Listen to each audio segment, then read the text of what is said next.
The town of Plainville. Established in 1721 at the geographical center of Connecticut.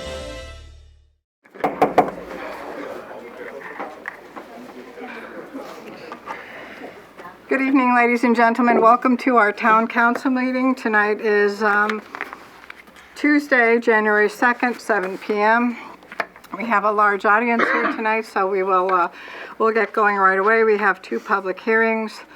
I'd like to begin the meeting by wishing everybody a happy and healthy new year, and thank you for coming tonight. This is not the greatest weather, but we appreciate why you're here and the time that you've given. So thank you again for that. All right. First thing we have to do before we begin is ratify. No, we add a motion. I'm sorry. Are we doing the pledge? Yeah, we can do the pledge first. Okay, thank you. Wow. Okay.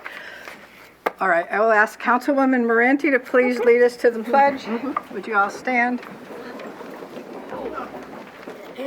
I pledge allegiance to the flag of the United States of America and to the republic for which it stands, one nation, under God, indivisible, with liberty and justice for all. Thank you.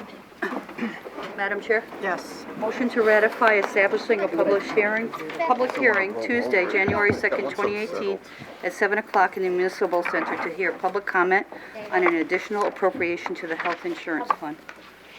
Second. I have a motion and a second. Any discussion on the motion? All those in favor? Aye. Any opposed? Thank you. First order of business is we have a presentation regarding our Distinguished Budget Award. Robert, would you like to do that for us?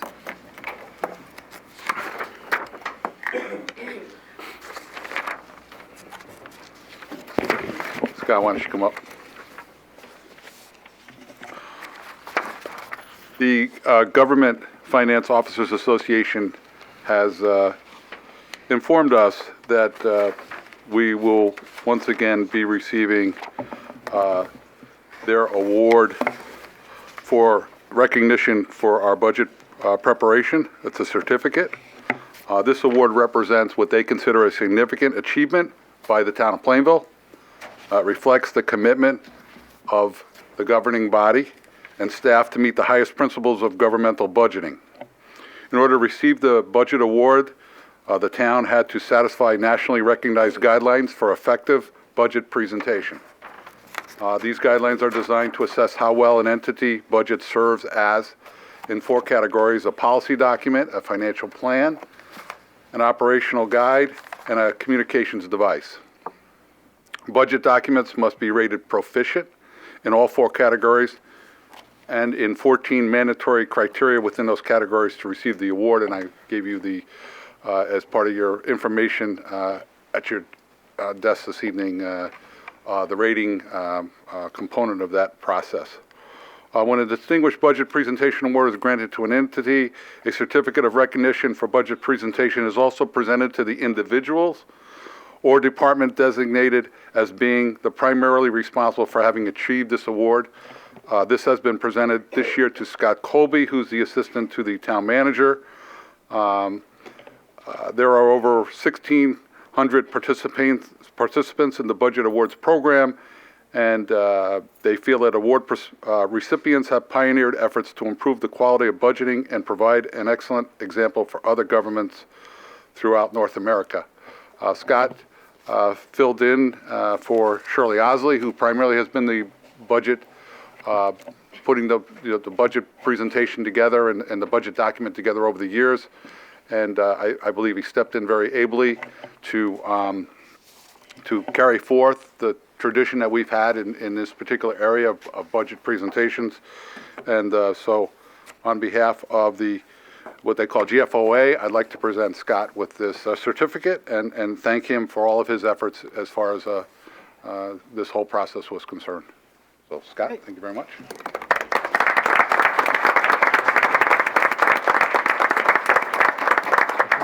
I asked Scott to say a few words. He says he's a person of few words, but we'll give him that opportunity. I just wanted to say thank you for the opportunity. Being able to help out and step in, in a time of need when they needed someone to kind of help out and oversee the budget process. I was glad to take that on. I look forward to doing that for the upcoming season, but I couldn't have done this without the assistance of Shirley Osley, the town manager, Robert, as well as the finance director, Rob Buden, and Stacy Boyajian.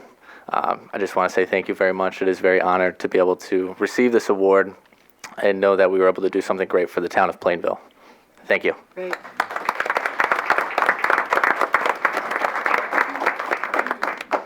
Thanks, Scott. Congratulations to you. Your first budget prep, and you got an award. I mean, only good things to come after that. Thank you. Thanks for all your hard work. Okay.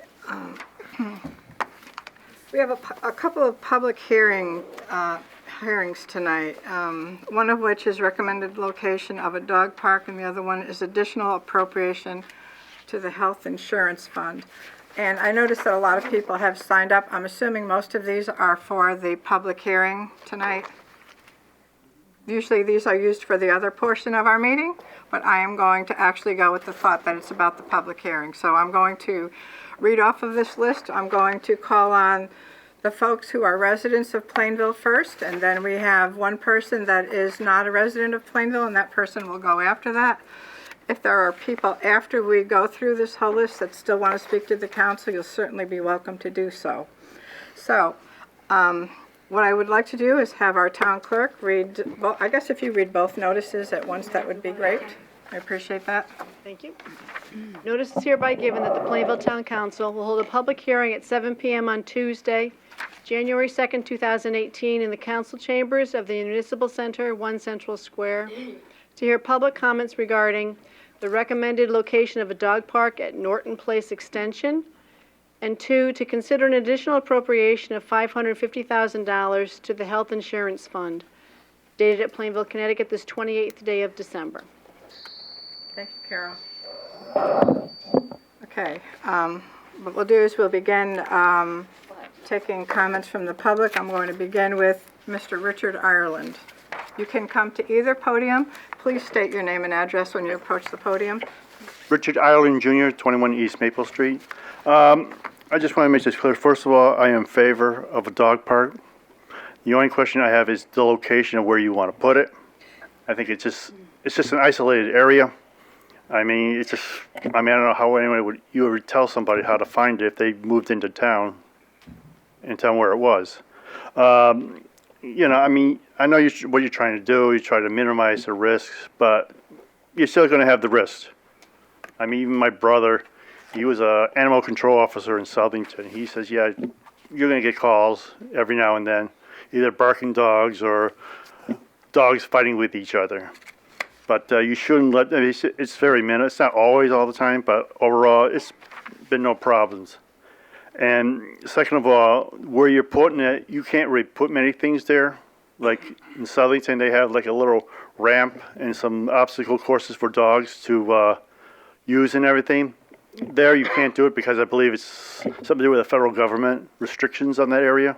So I would just say, no, just take your time, look for a better spot. Thank you. Thank you, Richard.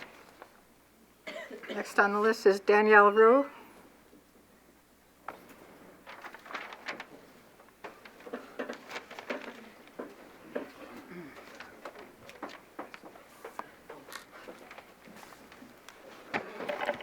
Hi, my name is Danielle Rue. I live at the corner of Robert Street Extension and Norton Place, 166 feet from proposed dog park. I'm strongly opposed to this location. My property will be affected on 2 sides. This is too close to a residential home for a dog park. I am concerned for my family's health, safety, and peace. While the dog park committee is focusing on the good of a dog park, I'm here to talk about the bad side. I visited a few parks in the area. I don't see many houses around them.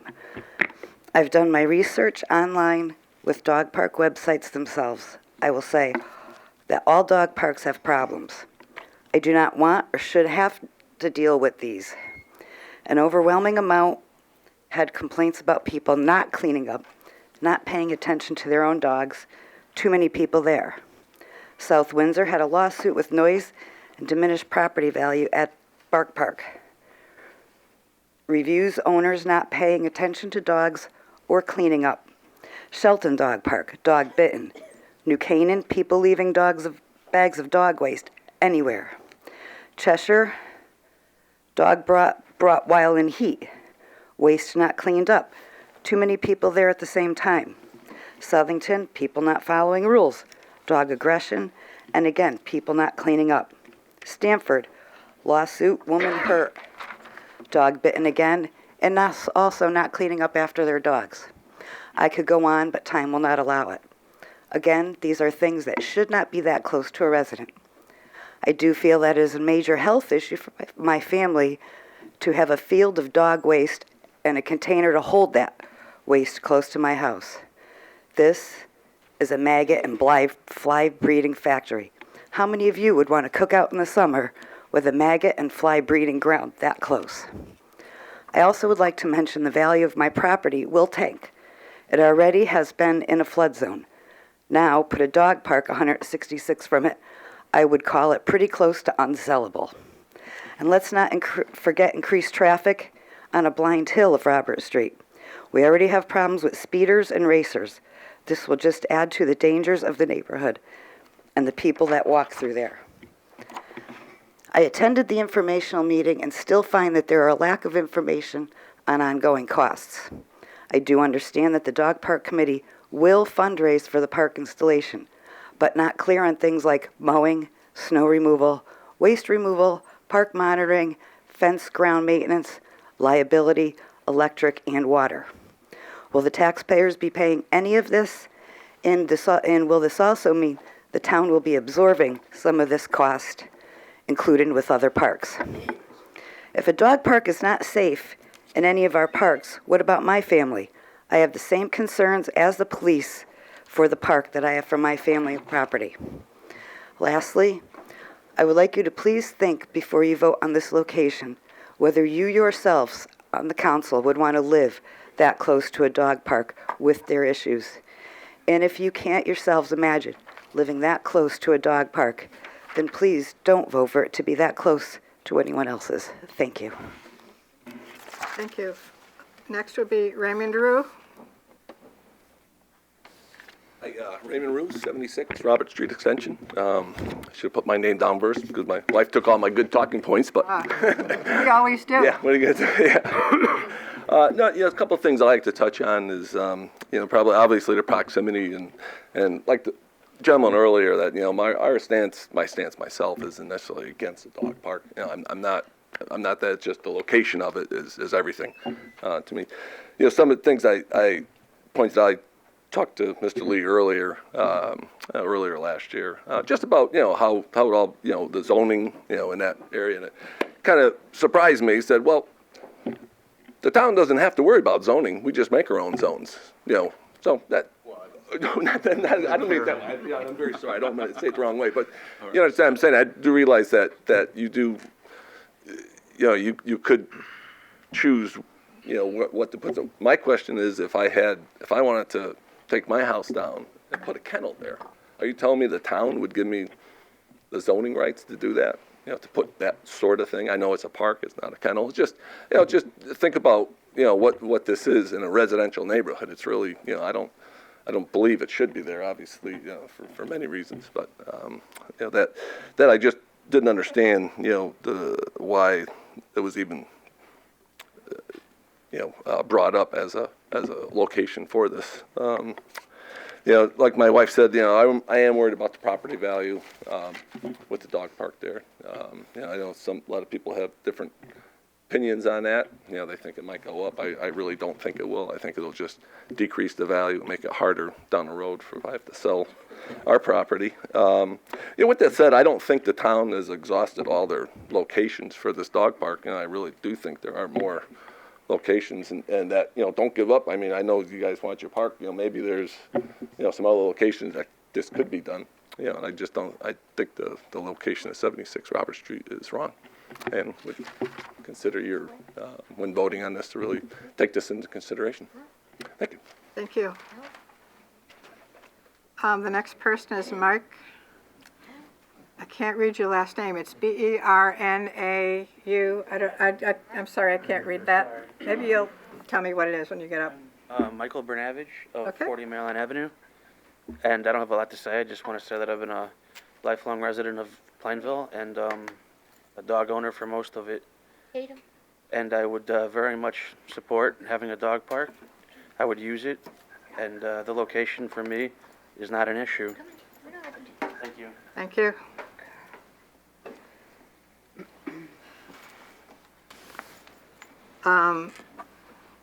Next looks like Mike Kirkwood. Did I get that right?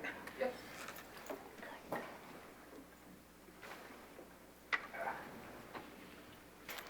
Mike Kirkwood, 35 Overlook Drive. Took me 52 years to move 3 miles from one side of the town to the other. But surrounded by 5 dogs in our neighborhood. Me and my wife do not have a dog. She's somewhat allergic. But 2 of the dogs are my, don't tell her, but girlfriends. But the others are still nice and whatnot, but never had a problem in the neighborhood. We've had dogs. We have at least a dozen dogs walk by our house every single day. In the last 17 years, 1 left a pile that wasn't cleaned up, but other than that, it's been nice. There's no a little barking and whatnot, but never had a problem with that. But I think the location is perfect. People say it's a floodplain and it's going to get flooded out and whatnot. Then just don't bring your dogs down there for the 2 days that it's going to be wet.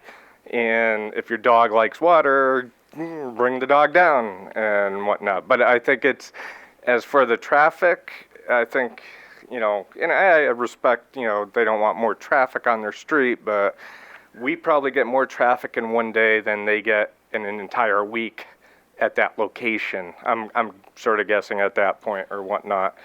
But never heard anything bad about Southington Dog Park. I've been down there. All the dogs just, they're sort of go around and, sniff each other's butt.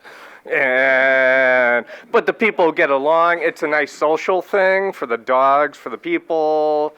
People that don't own dogs can go down there and play with dogs. I'm sure the owners don't mind. So I think it's just a nice thing for the town to have, and reasonably inexpensive to do. So, yeah. And just Dan Cielski is my next door neighbor, and his dog is one of my girlfriends. But other than that, again, it would be nice to have. Thanks very much. I never knew that. Scott Adamson. Scott? There you are. I brought props. These are my dogs. I know you, Kathy, you've met them before. I have. But being handicapped, I have a hard time walking around. And a dog park is the ideal thing. And Southington is just getting too far to drive for me because that takes up a lot of gas on no budget. It's out of the way.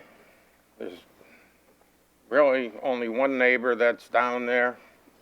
If there was a dog park that was built next to my house, I would love it. Good thing I have a big yard. Let's put in half of it there.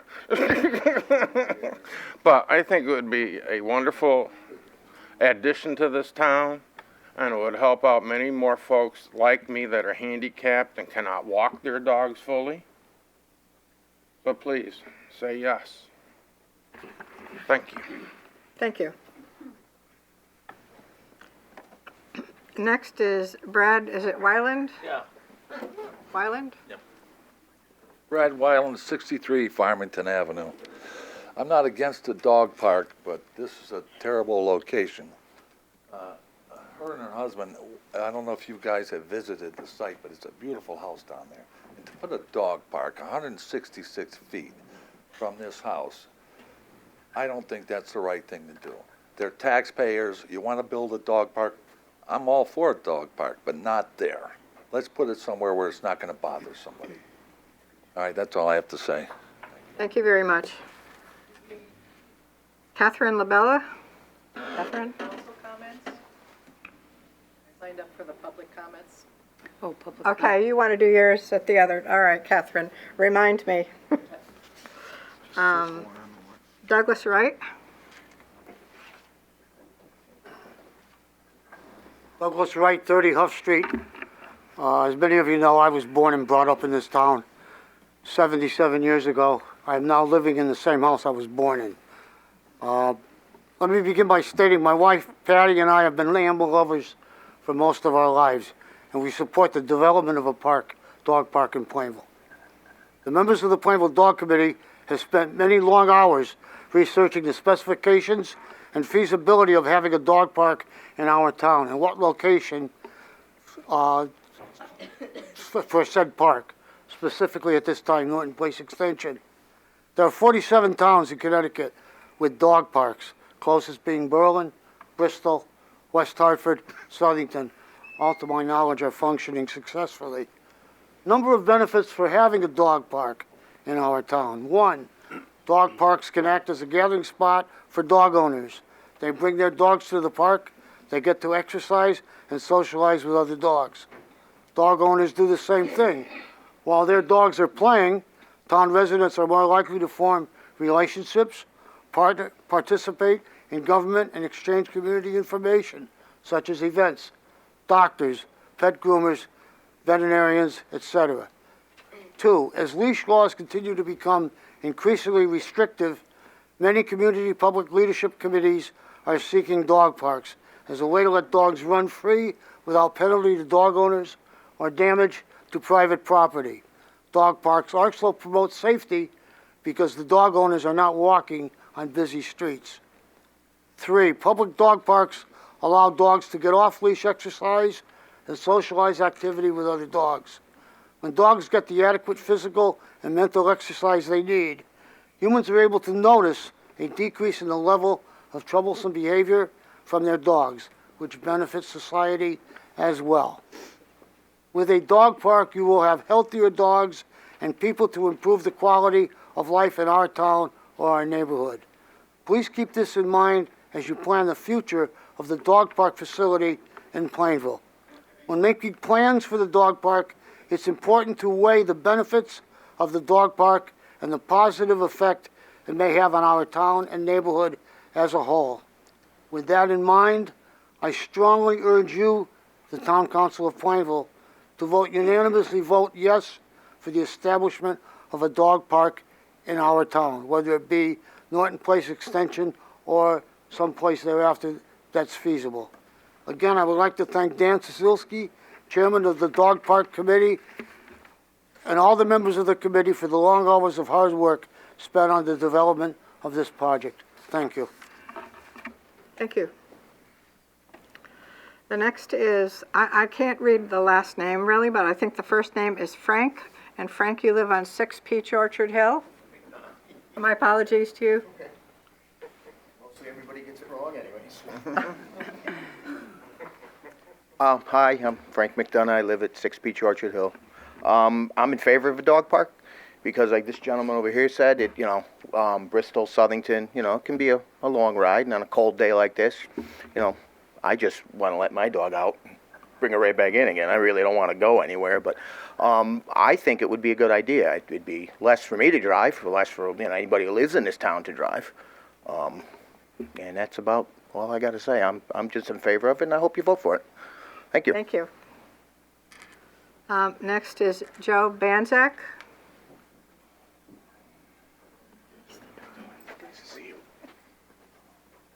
Joe Banzak, One Mancini Way. Good evening, everyone.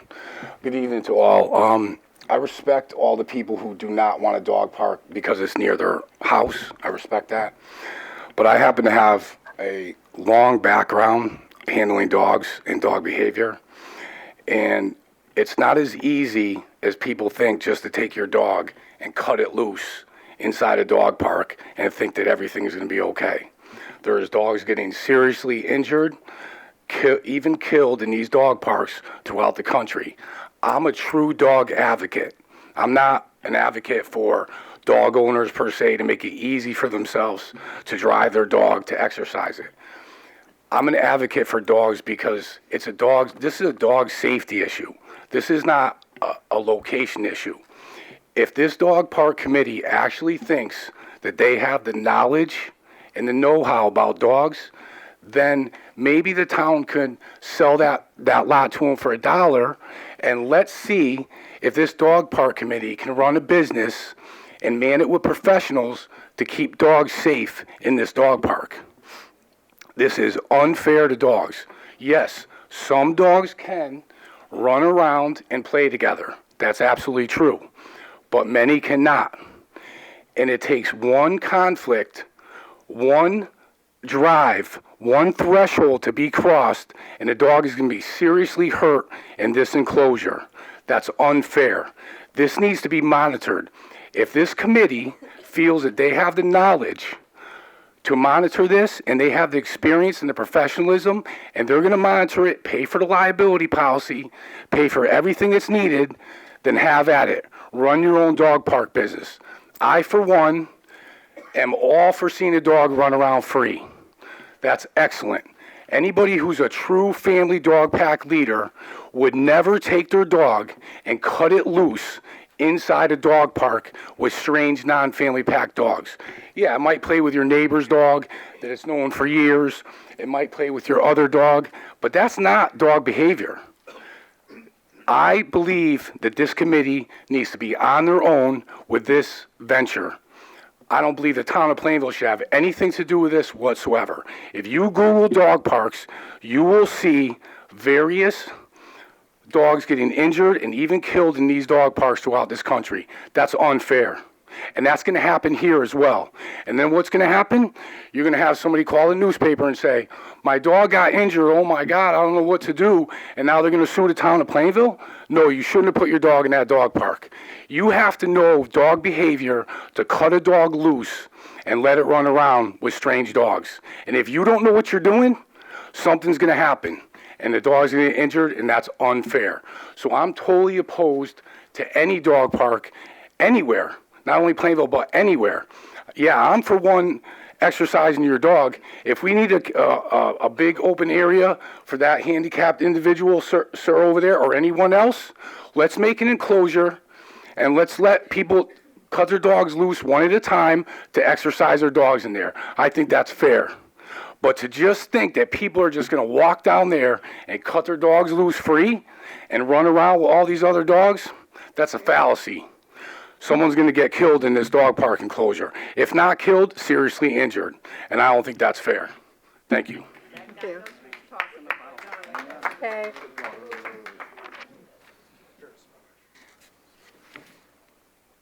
Ben Getterman, you're next.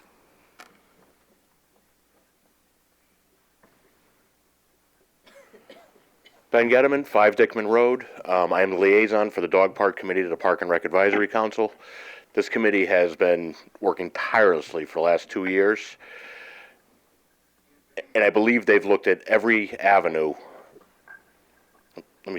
every possibility that has been given to them, and I believe that the location is as not ideal as it could be. I am for the dog park in town. Thank you.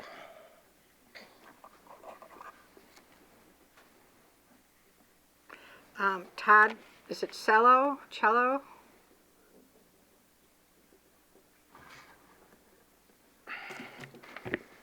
Hi, I'm Todd Cello, 12 Usher Avenue.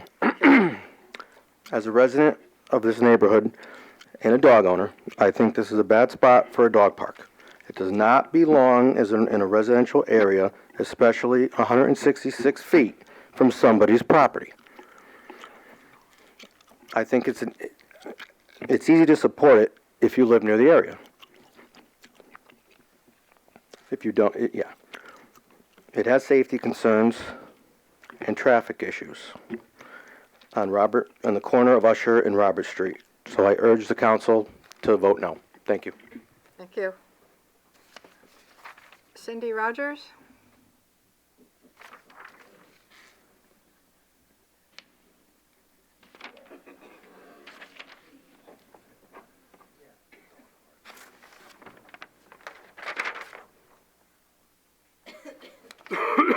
Cindy Rogers, 63 Farmington Avenue. 28 years ago, Danielle and Ray bought their house. It was a beautiful neighborhood.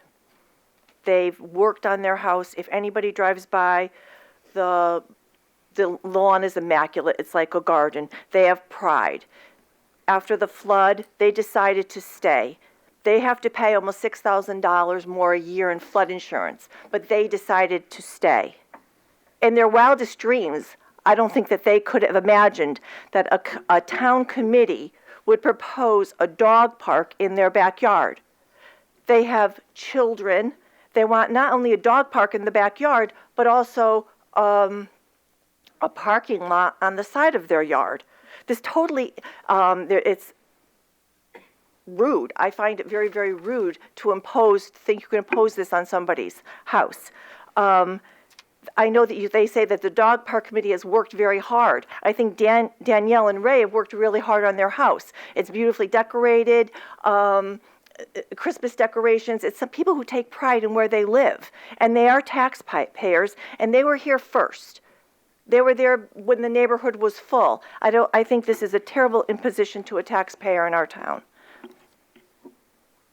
Thank you.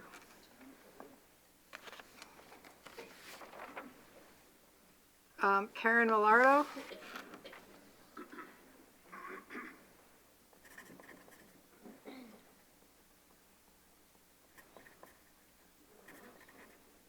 Hi, I'm Karen Millardo. I live on 3 Usher Avenue, and I have a couple of points I want to make about this potential dog park down on the corner of Roberts and Norton. First of all, our neighborhood, Usher Avenue, Cleveland Street, Roberts Street, that whole area is a minimum of a quarter of a mile from this dog park and maybe a half a mile as you continue to move within the surrounding area. But there are about 86 homes within a quarter mile of this site. I live on the corner of Roberts and Usher, and I see a lot of cars going by without stopping. I always see trucks that don't even stop. They don't stop, they don't look. And during the summer and the spring, we have a lot of children on Usher Avenue. And grandparents like me whose grandchildren come and ride their bikes, and it's a great, pristine, beautiful residential area, probably one of the nicest areas in town that people want to live in, and they like it for what it is. It's quiet, it's residential, and it's beautiful. I call Usher Avenue Pleasantville. I mean, it's like the most beautiful street around, and I think it will attract more traffic. People from out of town are going to come to this because New Britain doesn't have a dog park, so they're going to start they'll see that. I worry about the people that don't have their dogs vaccinated and well taken care of. And it was pointed out to me one time that these people probably won't bring their dogs to the dog park. And I say, quite the contrary. These are the people that are negligent enough to bring their dogs to the dog park because they don't care enough about their own dogs. You can't monitor whether these dogs have been well taken care of that are coming to a dog park.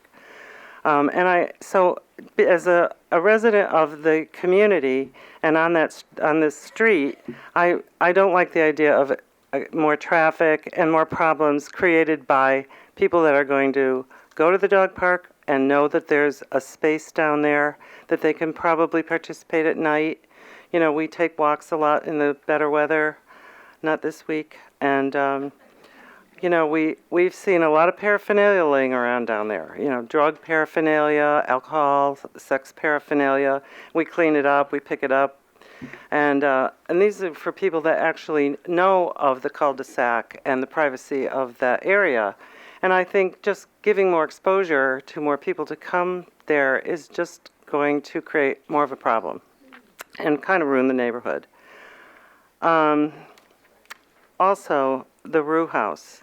Now, I've been in the Rue House. It's beautiful. They've taken excellent care of their home. It's pristine. It's clean. It's immaculate. The outside of their house, they have the most beautiful patio, pool, gardens. I mean, I don't even know how they do it. Working people that can maintain a house like that. They have been there for 28 years. They put a lot of money and a lot of pride into their home.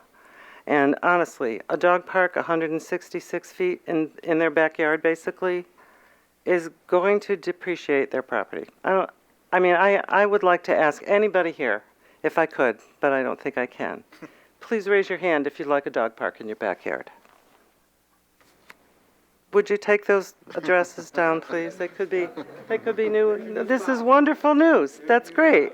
So we could take those locations down because I think it will depreciate the property. It's hard enough to sell a house. But to have a dog park, I know I would never buy a house with a dog park behind it, ever. So I really think the location should be just completely disqualified. I don't personally even like the idea of a dog park. I think that they breed disease.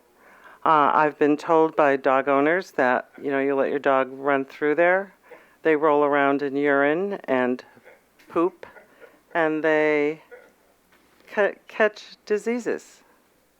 And then they have to go home and wash them or have them washed. And to me, it's just an extra added expense. Now, I'm not a dog owner. I do like dogs. But I think there's better choices. And if you do decide to have a dog park, I don't even think it's been voted on yet that it is going to, in fact, go through. But if you do decide that, I think this is a terrible location. It's an insult to these people. These people are taxpayers. And I think that it would ruin the value of their home, as well as having to live there. With all the other, issues that would come forth with having a dog park there. The other thing I want to bring up is the cost to maintain a dog park. I know our budget's been dramatically cut this year. I think it was like $8 million lacking in funding. I know that we have an extra tax bill coming up this month to help secure more funding for the town. And I don't care if it costs $100 a week to maintain that property. It's more than we should be spending on something like this when we are cutting budgets for schools and every other thing that, our budget should be looking toward. The liability insurance alone, I worry a lot about people being hurt, dogs being hurt, and this town being sued. I know that Danielle did some homework and found a particular location, I think it was in Connecticut, where a woman was bit by a dog or hurt by a dog when she was trying to break up a dog from having a fight with her dog. And that woman sued her town. Was it Cheshire, Danielle? Stamford. And the town paid multi-million dollars to that woman for the damage done on that dog park site. Thank you.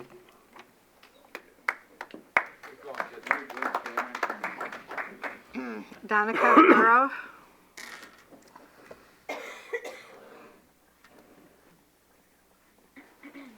Hi, Donna Cavallaro, 30 Robert Street. I live directly at the stop sign at the top of Robert Street, and I can attest I invite everyone to come and see the traffic that goes by our street. There are cars and trucks that go through that street without stopping ever, big tractor trailer trucks. It's very annoying, and to the point where my husband got hit because he was backing out of our driveway, and he was told not to back out anymore. He needs to back into our driveway so he has full view because someone blew the stop sign and hit him, and we're responsible. Now, if you don't think that's going to impact our neighborhood with the number of cars coming up and down, that's a misnomer. It's ridiculous. I'm a dog lover. I've always been a dog lover. As a matter of fact, on October 24th, at the beginning of October, I lost my beloved dog, and we adopted a dog on October 24th that got attacked as a puppy by 5 dogs in a dog park. He's got fear anxiety now. The poor thing, he's 6 years old, but we saved him, so it's not always a good situation. But the thing I'm really worried about, honestly, is how can someone who lived in Plainville for all these years, how can you even consider putting a dog park 166 feet away from someone's property?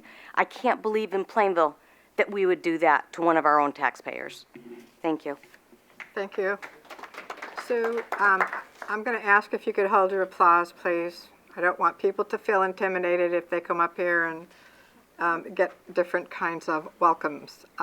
Next person is Sue. Excuse me, Salino. Madam Chair, Madam Chair, Yep. can I just say, people are talking and I keep hearing voices, and if everyone could just respect everyone's right to speak and not make comments and laugh, and I've heard a couple things out there while other people are speaking. I think in addition to not clapping, if you can respect the people that are up there talking and not make comments while they're talking, I think that would be appreciated. Everybody got it? Okay. Sue?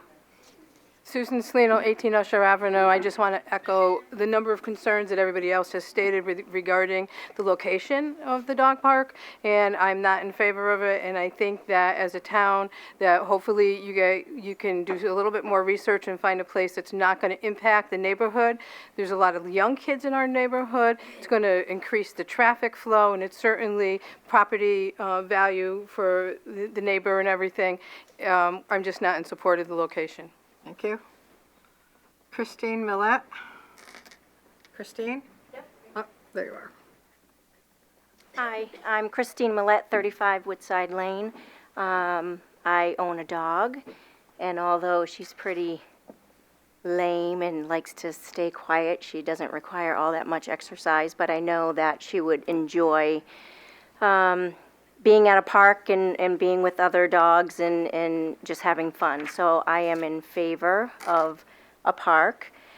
I'm not sure that the location is ideal. I understand I was at the meetings beginning with the dog park, and all the other locations seem to have been exhausted for one reason or another. So I'd like to see a dog park. I'd like to see a better location.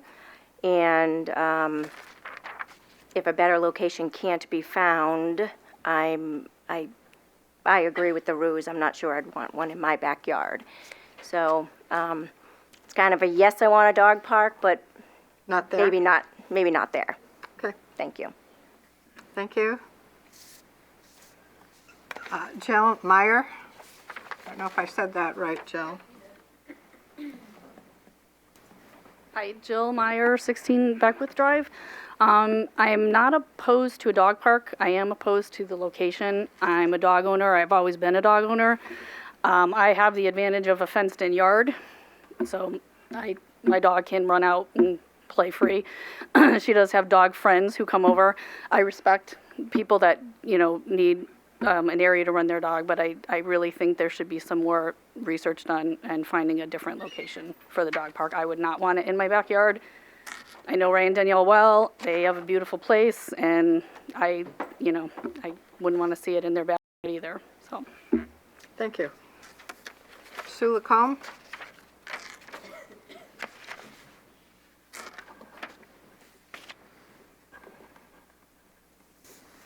Sue Lacombe, 204 West Main Street, Plainville. I am not against a dog park. I just don't like the location. I wouldn't want it in my backyard. I have the advantage of having a fenced-in yard, so my two dogs can just go, run, do their business, and come back. And I just wanted to concur with the gentleman from Mancini Way. I have two dogs. One would go and play with anybody, a cat, a rabbit, he would play. The other one, I wouldn't let loose. I'm afraid when my friends bring their dogs over sometimes because I cannot predict her attitude. If her tooth is bothering her, she's crazy, and I don't see it until it's too late.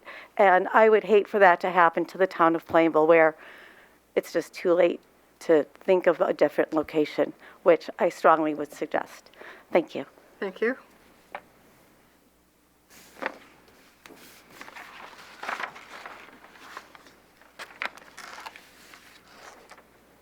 And Mazurko.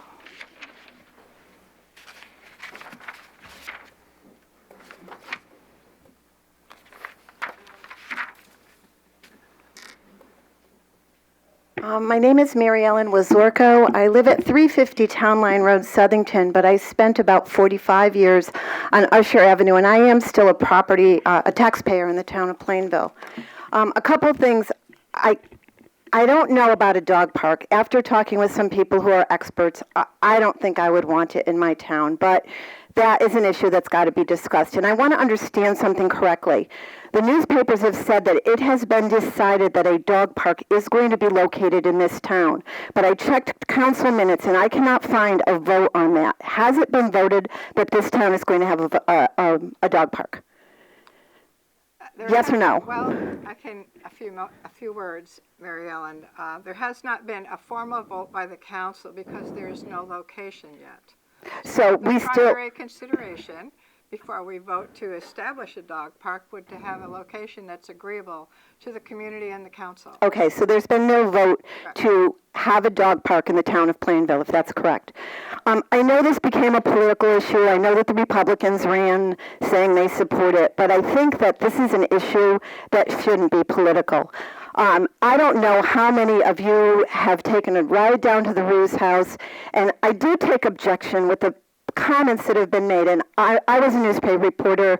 Misquoting happens all the time, but I know there were officials in town who said that's not a neighborhood, and nobody lives within a half a mile of that location, and those are lies. That is a neighborhood, and I will take anybody on to look it up in a dictionary and see what the definition of a neighborhood is, and you really need to learn how to use a ruler if you think that nobody lives within a half a mile of that location.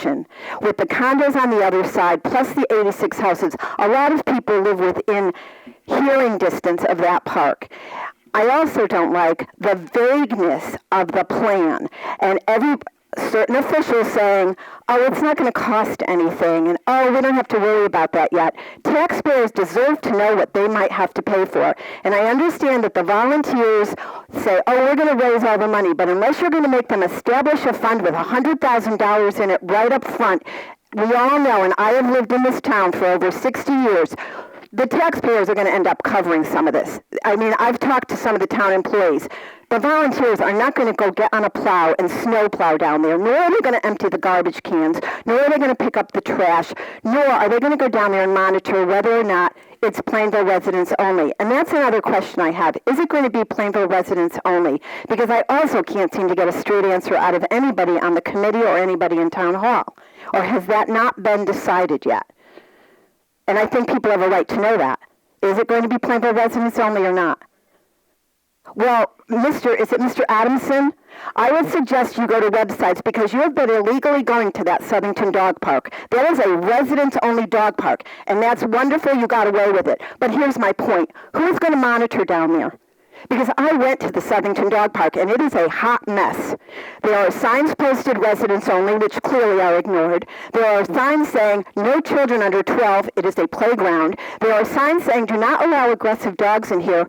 I watched two people take their dogs out after a third dog attacked them while the owner sat in the car smoking a cigarette or a joint, I'm not sure which, and talked on his telephone.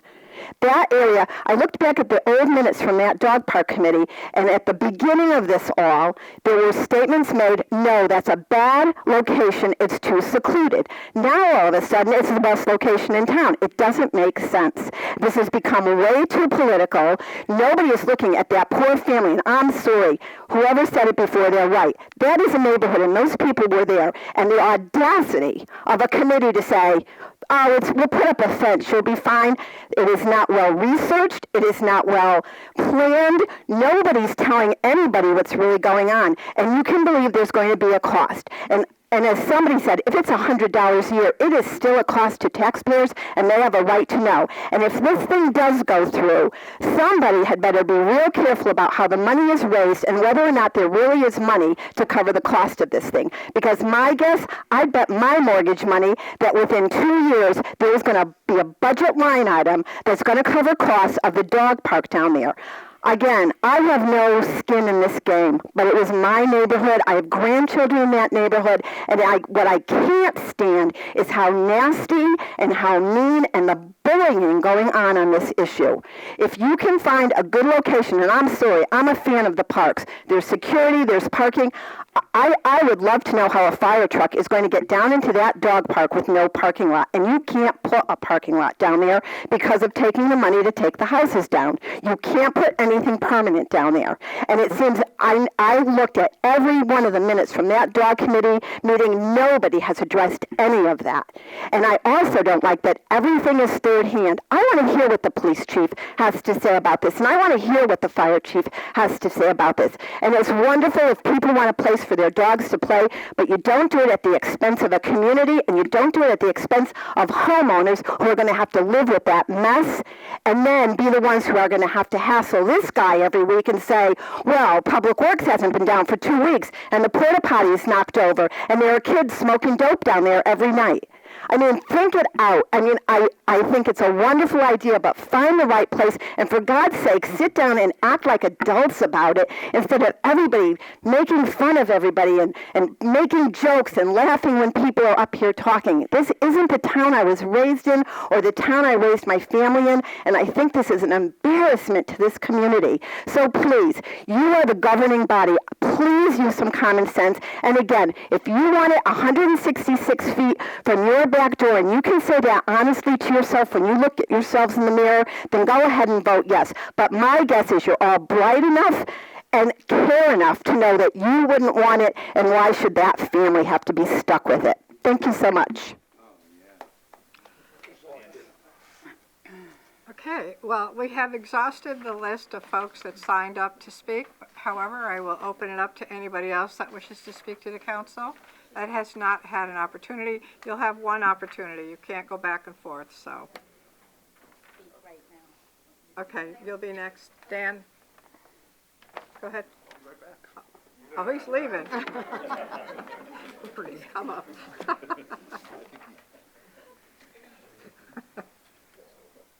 My name is Amy Chassie. I live at 176 Broad Street. I did not know if I was going to make it, so I don't have notes, and I just kind of jotted some things down, so sorry I'm not prepared.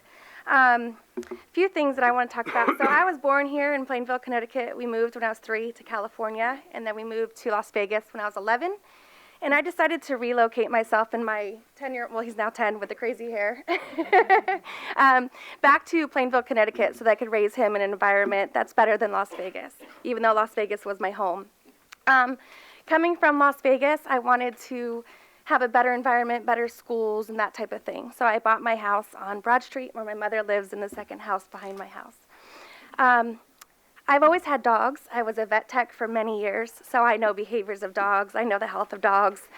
And I also was a regular at dog parks.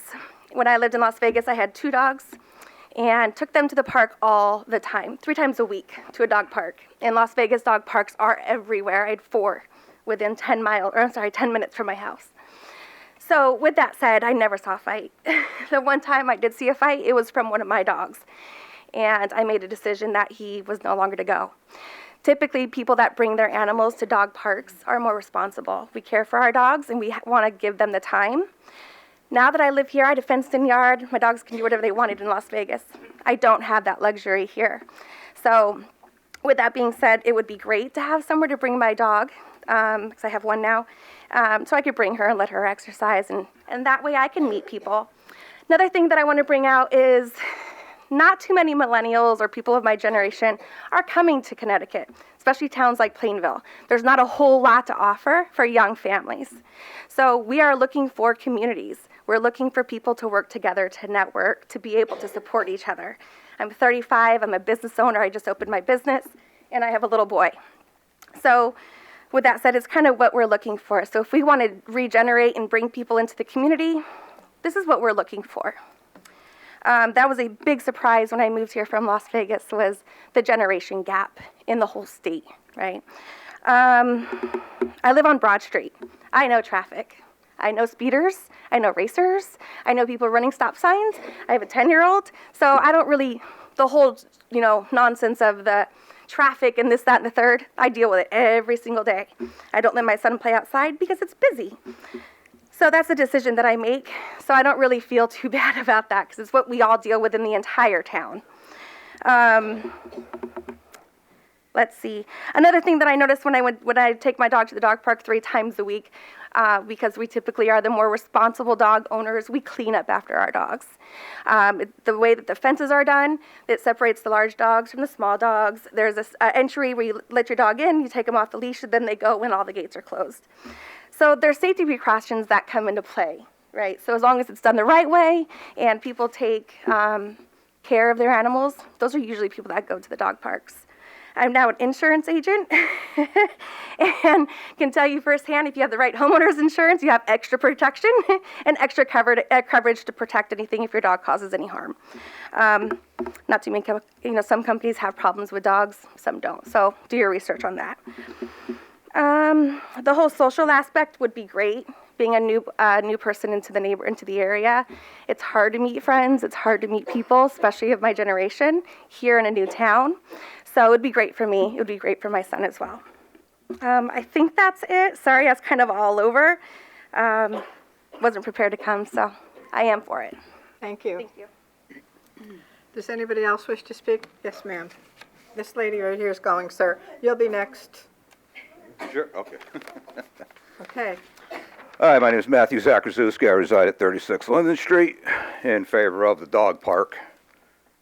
My wife wrote a letter here to the committee. I'd just like to read it for everyone. This is my prop also. This is my dog, Molly. She is a black lab, golden retriever, Australian shepherd mix, a very high energy dog. Okay, a dog park is to a dog as a playground is to a child. It's a place that provides health benefits in the form of not only exercise but socialization. Dogs love to play and interact with other dogs, just as a child loves to play and interact with other children. But let us keep in mind that a dog park is not just for dogs. Dog park is a great place for owners to meet with other people who share their love of dogs. A place where dog owners can learn and be educated from other knowledgeable dog owners. Dog park would accommodate senior citizens and the disabled, who cannot always walk their dogs on a leash and who are no longer physically able to exercise their dogs. The dog park can also benefit those that currently reside in a condo complex or an apartment and have no space or yard for their furry family members to enjoy the out of doors. Dog park would make it easier for our town to enforce leash laws and registration. A dog park remedies off-leash violations by providing a designated area that legally allows pet parents to exercise their pets off-leash. A dog park actually helps in discouraging delinquent and criminal activity in the area by creating an atmosphere of safety gained with the presence of dog guardians and their pets. The dog park builds a community of people committed to parks and community involvement. Users of dog parks are self-policing and is a means in keeping the environment appealing. Lastly but not least, our town of Plainville hosts a population of 2,000 registered dogs. Additionally, over 300 petition signatures were obtained during the Plainville Balloon Festival in favor of the proposed dog park at Norton Place Extension. The dog park offers a useful amenity to the majority of the Plainville community that is in favor of the dog park.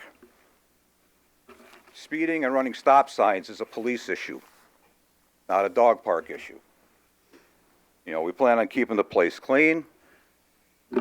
You're only going to see people really down there during the daylight hours. You're not going to see anybody down there at night walking their dogs. And in the wintertime, I doubt if anyone's going to bring their dogs down there in the freezing cold. They might not. We've tried other places.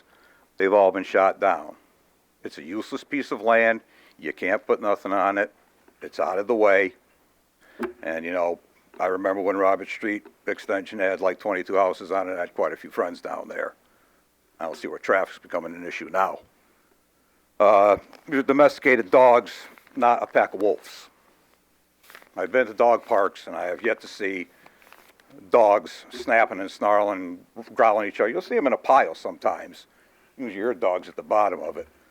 But, I don't think if somebody sees somebody coming with a dog that's foaming at the mouth, snapping and snarling, you don't let them in.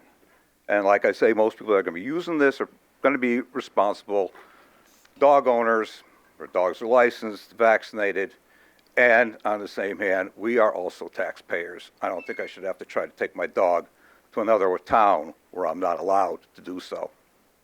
On behalf of my wife, myself, all the other dog owners who are in favor of this, and most of all, to Molly, thank you for your time. Thank you. Yes, ma'am. Hi, I'm Doreen Raymond. I live at 176 Broad Street. I moved back to Plainville after 30 years. Lived the last 10 years in Arizona, small town, Lake Havasu City. We had 2 dog parks. I've been going to dog parks for 15 years. Never ran into an issue. I come here, it's like, okay, there's no dog park. Well, my Bentley has become obese. He doesn't have a place to run. So dingy me bought him a puppy boxer. They're gonna need place to run. I do have a fenced-in yard, but it's just not enough. They socialize. Like I said, I've been going to dog parks for 15 years plus. I've never seen an issue. Just the one issue we had was in Havasu. We have pyrotechs that come into town and did inform the dog park people that they were gonna let off fireworks. Needless to say, we had an issue at that point. But I've never seen it. I'm so in favor for a dog park. And if I had the yard, I have it in my backyard. Thank you. Thank you. Does anybody else wish to speak to the council that hasn't done so? Yes, sir.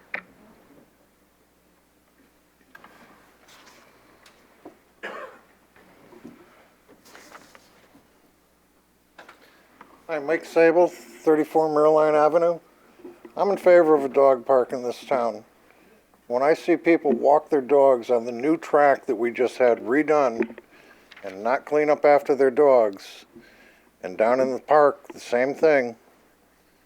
I see it time and time again. People walk past it, they walk them down the street, they don't clean up after them. The dog park is a contained area. The people that bring their dogs there are going to clean up after them.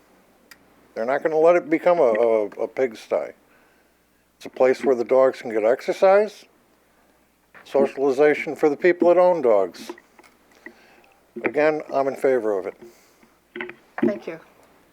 Does anybody else wish to speak? Yes, ma'am. Hi, my name is Amanda Breer. I live at 152 Camp Street. I am on the dog park committee as well as a pet professional for the past 17 years. I am a professional dog groomer. I do continuing education courses in-state and out-of-state, and I love dog parks. I have 3 dogs of my own. I have a 4-pound poodle, a 12-pound poodle, and an 80-pound bulldog mix. No, they do not all go to the dog park at once. My 4-pound dog hates other dogs, is scared, completely petrified. She stays home. I take my big girl out because she's my big girl and she's the one who can't stay in my yard, even when we try to. She likes to knock over my 10-year-old son and bolt out the gate and winds up over by Walmart. Where I live on Camp Street is right at the corner of Bradley and Camp. Tons of traffic. I can't go take her for a walk. She's not leash trained. She won't stay in my yard. I need a fenced-in area. The Norton Place is very good for a location because it is secluded, but it's not. It is in a neighborhood. We in town know where it is. We don't have to worry about the people who are maybe from New Britain or Newington who can't or don't feel comfortable going to their towns and sneaking in and causing problems. It's a place nobody knows. It's not Norton Park where they can say, I'm going to go to Norton Park where the dog park is and I'm going to take my dog because I know if I take it in my town, I'm going to get in trouble. We're not going to have that here. It's going to be Plainville residents only. They're going to know where it is. And unless I draw it on a map, I have no idea how to explain it to anybody else. That also comes with the traffic. People who drive with a dog in their car aren't racing through from one side of the town to the other, running the stop signs. I drive like a crazy old lady when I have my dogs in the car. I am at the speed limit. I am slowing down, 10 feet further back than I normally would. I make sure I stop for the stop signs. I make sure I take those curves just a little softer so my dogs don't go flying. Because yes, they are harnessed in, but if I slam on my brakes, they're still going to get injured. So I know that going to that dog park is going to help the traffic issue they have. And I know that I don't have to worry about people from out of town causing any issues. And I have personally spoken with animal control officers from Bristol, Southington, and Cheshire regarding the past 5 years. I wasn't going to ask them how long they'd been there, but in the past 5 years that they'd been there, no one has had a major dog fight issue, a bite issue. There has never been a huge aggression issue. They have all told me it is petty things. The Cheshire ACO told me when we first started, it was that person's dog was looking at me wrong, or that person yelled at my dog. They're minor complaints. And as the community has built, the dog park community has built, these people become family and friends. We patrol ourselves. Once it is established, the regulars are always going to be there. And if somebody new comes in and doesn't pick up, you know what? Somebody's going to point it out and make sure it's picked up. We don't want to bring our dogs into some smelly place. I poop scoop my yard every day. I've got 3 dogs. I have to. I don't want to wash my dogs. I'm a dog groomer. I don't want to wash my own damn dogs. But I'm not going to assume that everybody is going to just leave a mess. You don't want to bring your dog there, you're not going to. And that's where I'm at. This is a good location. Okay, so the ACO gets called out. Cops get called out there every now and again. You know what? That's making sure that, hey, there's more traffic and there's more of a police presence in that area. So maybe if people see more police down there, well, they're less likely to run those stop signs and speed through that area. Or, you know, the kids who are doing the drugs or whatever, hey, there are police around here a lot more. Or that's a random car that I don't know. Or, you know, hey, why are they stopped there? Oh, yeah, their dog park's there. I can't do whatever illegal thing I was going to do. This dog park being there isn't just about dogs and making a place and this is the only place. It's a benefit for this community.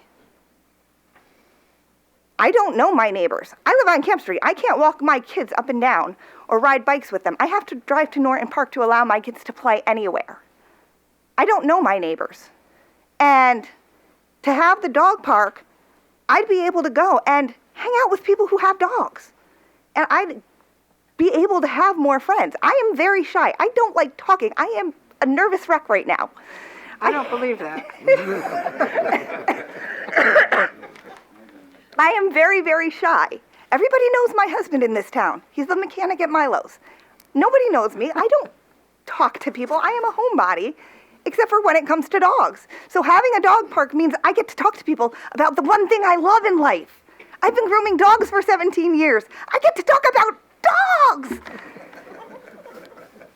But there are so many benefits, and people are speaking about the dog park without ever coming to the committee meetings, without ever speaking to us as committee members to share their concerns with us. And we don't play the whole Facebook drama thing.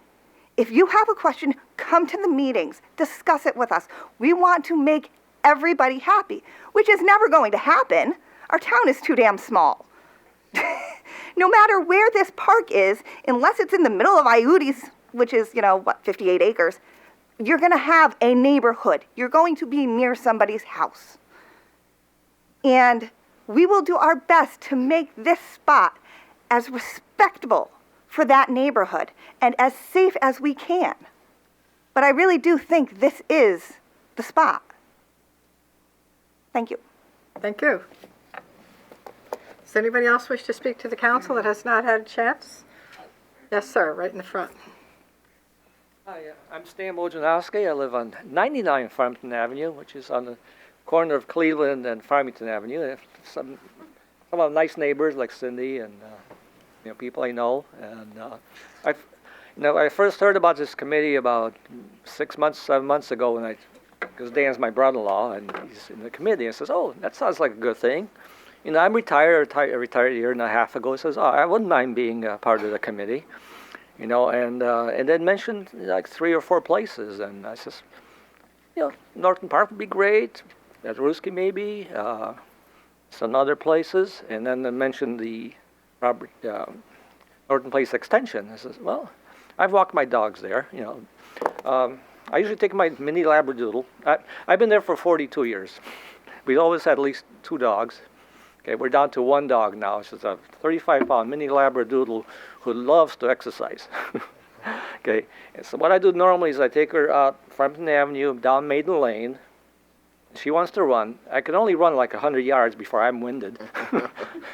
And we go around, and there's other dogs in the neighborhood that she's become friends with. And then we go down Usher, and then come back around Robert Street and back home. And we do that twice a day, which keeps some weight off myself too. When I heard about this, that the only place that's available is Norton Place Extension, I says, well, it's not the ideal place because it is close to our neighbors there. But it kind of looks isolated when you're down there. I didn't see any debris and stuff on there. I've been there like several times. I walked the dog many times. Sometimes we'll go all the way down by the bank and come around that way. And it's very quiet. Going that stop sign that comes from Robert Street Extension, I've seen it ignored a few times, even by neighbors who live there. And which is like, I always stop. There's other shortcuts in town that some people just fly through. It says, not be the if I go do that, first I could get an accident. Second, I'll probably get in trouble. And I don't want to do that. I've never had a ticket in my life, so I don't want to start now. But I do support it because there's no other choice. If we had another choice, sure, I think that would be the ideal thing to do. That it's more remote to neighborhoods. So I do support the committee. I think I wasn't there as long. They really did work to try to figure out the best way to handle this. The expenses will be covered by us fundraising. Since I'm retired, I could also be involved with the upkeep, as far as being out there frequently to see what's going on. Are people not cleaning up after themselves, things like that, and I'll like to be part of that team to help that effort. So thank you very much. Great, thank you. Does anybody else wish to speak to the council? Dan?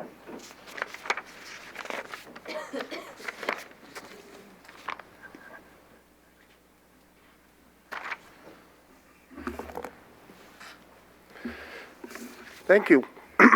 Pardon me. Thank you for this opportunity to speak in support of developing an off-leash dog park at Norton Place Extension. 2 years ago, the Town Council, through the Park and Rec Advisory Board, formed the Dog Park Committee, an ad hoc committee of the town charged with reviewing 6 parcels of town-owned land for the purposes of developing a dog park. According to a national report from an organization called the Trust for Public Land, off-leash dog parks are the fastest growing segment of city parks. One study indicated that in 1 year, dog parks grew 6%, and over a 5-year period, they grew 20%. You see more dog parks in Connecticut. Towns adjacent to us like Southington and Bristol have dog parks. New Britain and Farmington are in the stages of developing theirs. Plainville, with nearly 2,000 dog owners in town, should consider having their own dog park. As we began the review process and to understand more about dog parks, we contacted people in other towns involved in developing dog parks, talked with dog handlers using dog parks, and read various information on dog park websites, and as dog owners, we visited multiple dog parks. We also met as a committee twice a month to discuss what we learned and discuss the pros and cons of each site we were given to review. Mr. Lee, our town manager, attended several of our meetings as we discussed the various sites in town. From his comments, we gained a deeper understanding of the site issues, its pros and cons from the town perspective, thus allowing us to make a more informed recommendation for a site. Once we agreed on a site, we went out into the public looking for their support. We we developed a petition that announced we were recommending a dog park to be developed at Norton Place Extension and asked people to support that petition. We canvassed people at the Wings and Wheels event, Balloon Festival, Pumpkin Fest. Also, committee members went into their neighborhoods and received additional support from their neighbors. In all, we received 636 petition signatures in support of a dog park. Madam Chairman, I'd like to give you those signatures now. 636 people came forward, said that they wanted a dog park. Thank you.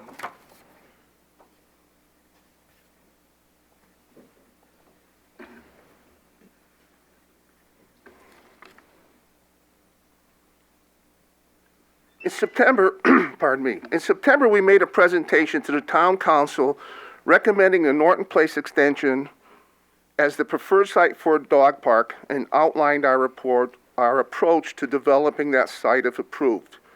We have since offered to meet with the new council members and answer any questions they may have. As we previously indicated in our September presentation, we are not requesting funds for the dog park. We intend to raise funds ourselves through donations, grants, fundraising events, and solicitations. We understand that our neighbors have concerns about the dog park. These concerns relate to the protection of their property, the protection of their privacy, excessive noise, concern about the odors that may emit from the park. We don't want to negatively impact our neighbors' quality of life. We believe there are various remedies for each of these concerns, such as fencing, privacy bushes, noise barriers, noise absorbers. Fines may be imposed for those who do not pick up after their dogs. These are just a few things that can be done. We want to explore these things and other remedies to find a satisfactory solution. This project will be done in phases and should have the approval of interested party, including town council, before moving on. We want to be a good neighbor. We invite anyone here to partner with us to help remedy this concern and to join us as we move through the process. Madam Chairman, council members, the Dog Park Committee members, the individuals who signed the petition, dog owners in town, and support group present here tonight ask you to vote yes to creating a dog park at Norton Place Extension. Thank you. Thank you. Does anybody else wish to speak to Mr. Frangos? You raised your hand. Go ahead. Yep. Go ahead.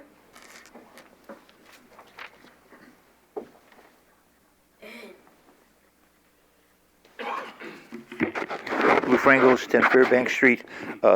Madam Chair, before coming to the meeting, I didn't care whether there was a dog park or there wasn't a dog park, to be honest with you. But just listening to a couple of the comments, curiosity kicked in. The very first question I'd like to ask is, what exactly would be the size? I haven't seen the location. What exactly would be the size of this dog park? And relative to a football field? Would it be the same size as a football field? It's Smaller? approximately an acre. So it is the size of, so we have some space here. Okay, and the next quick question following that up is, the funding for all of this is going to be through volunteers forever and ever. Okay. Now, I understand people loving their dogs, but there's things about dog parks I knew nothing about.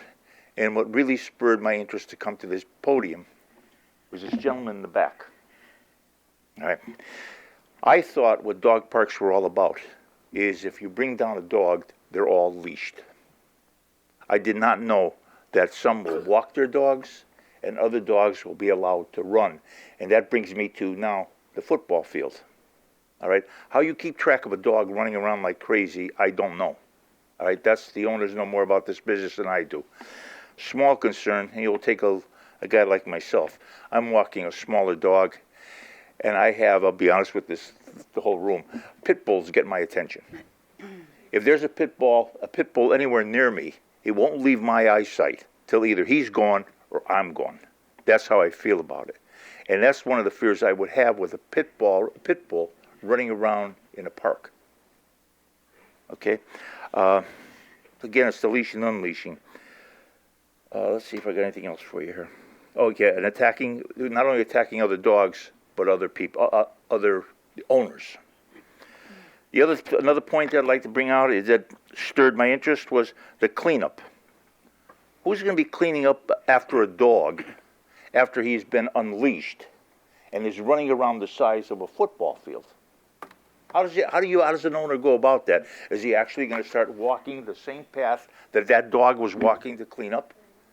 I mean, there's more to this exercise than if the dog has its duty by your feet, that's easy enough to do.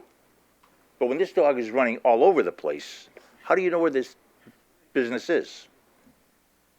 All right?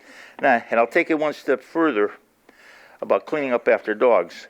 I think one of the nice things about Norton Park is they have that walk around mile at Norton Park. Mm-hmm. And I don't know how many times, especially during the summer, you walk through there and you know what you find.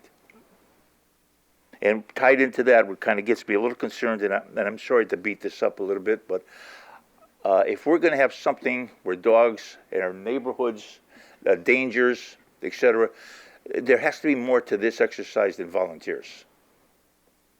And I'm old in the tooth.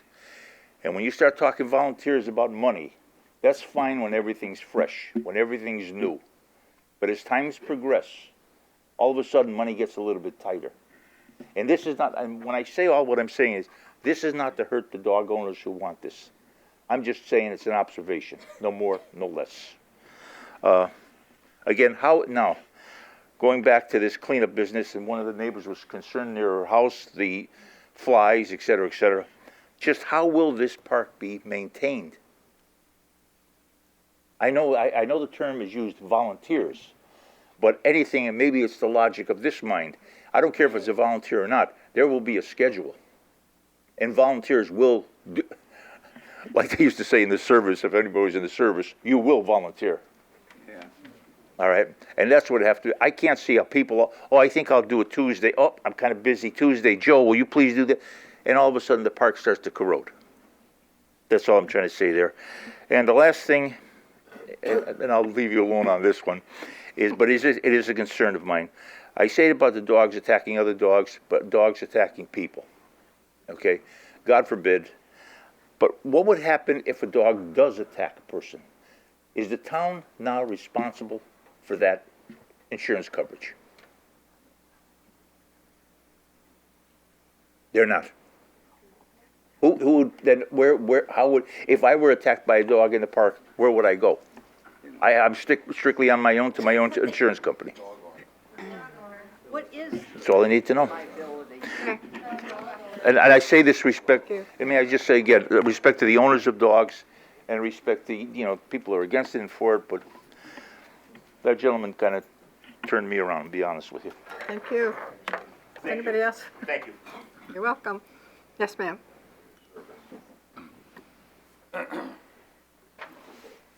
Hi, I'm Virginia Latwell. I live at 36 Robert Street. I'm probably the next closest neighbor to the proposed dog park. I attended a few of the meetings my husband and I have, and we're against the location, just to say that. Not only for the safety concerns, but the area is just not ideal for people to be going down to. I walk down there with my kids sometimes. We have to turn around, come back because the bugs are so terrible. I've pulled ticks off my kids. It's really a poor place for a dog park. And that's all everything else I agree with it, of the oppositions. And I have 2 young kids, and it's me nervous. Thank you. Thank you. Does anybody else wish to speak to the council? Yes.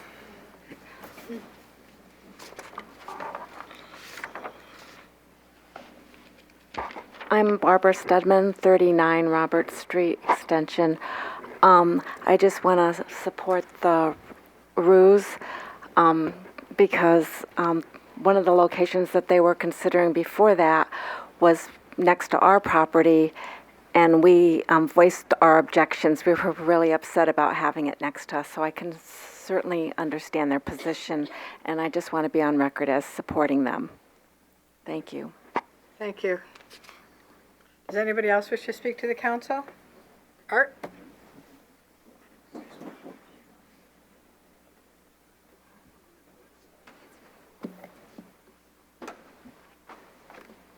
Sorry about that. My belly's a little big.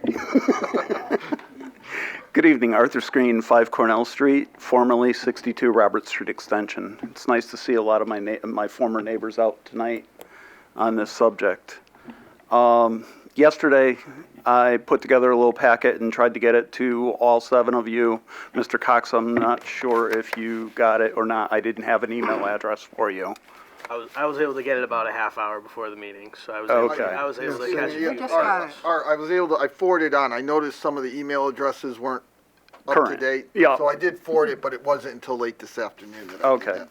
that. In that email, when the dog park committee was here back in October, they had an opportunity to show a PowerPoint presentation and a video of a typical day at a dog park.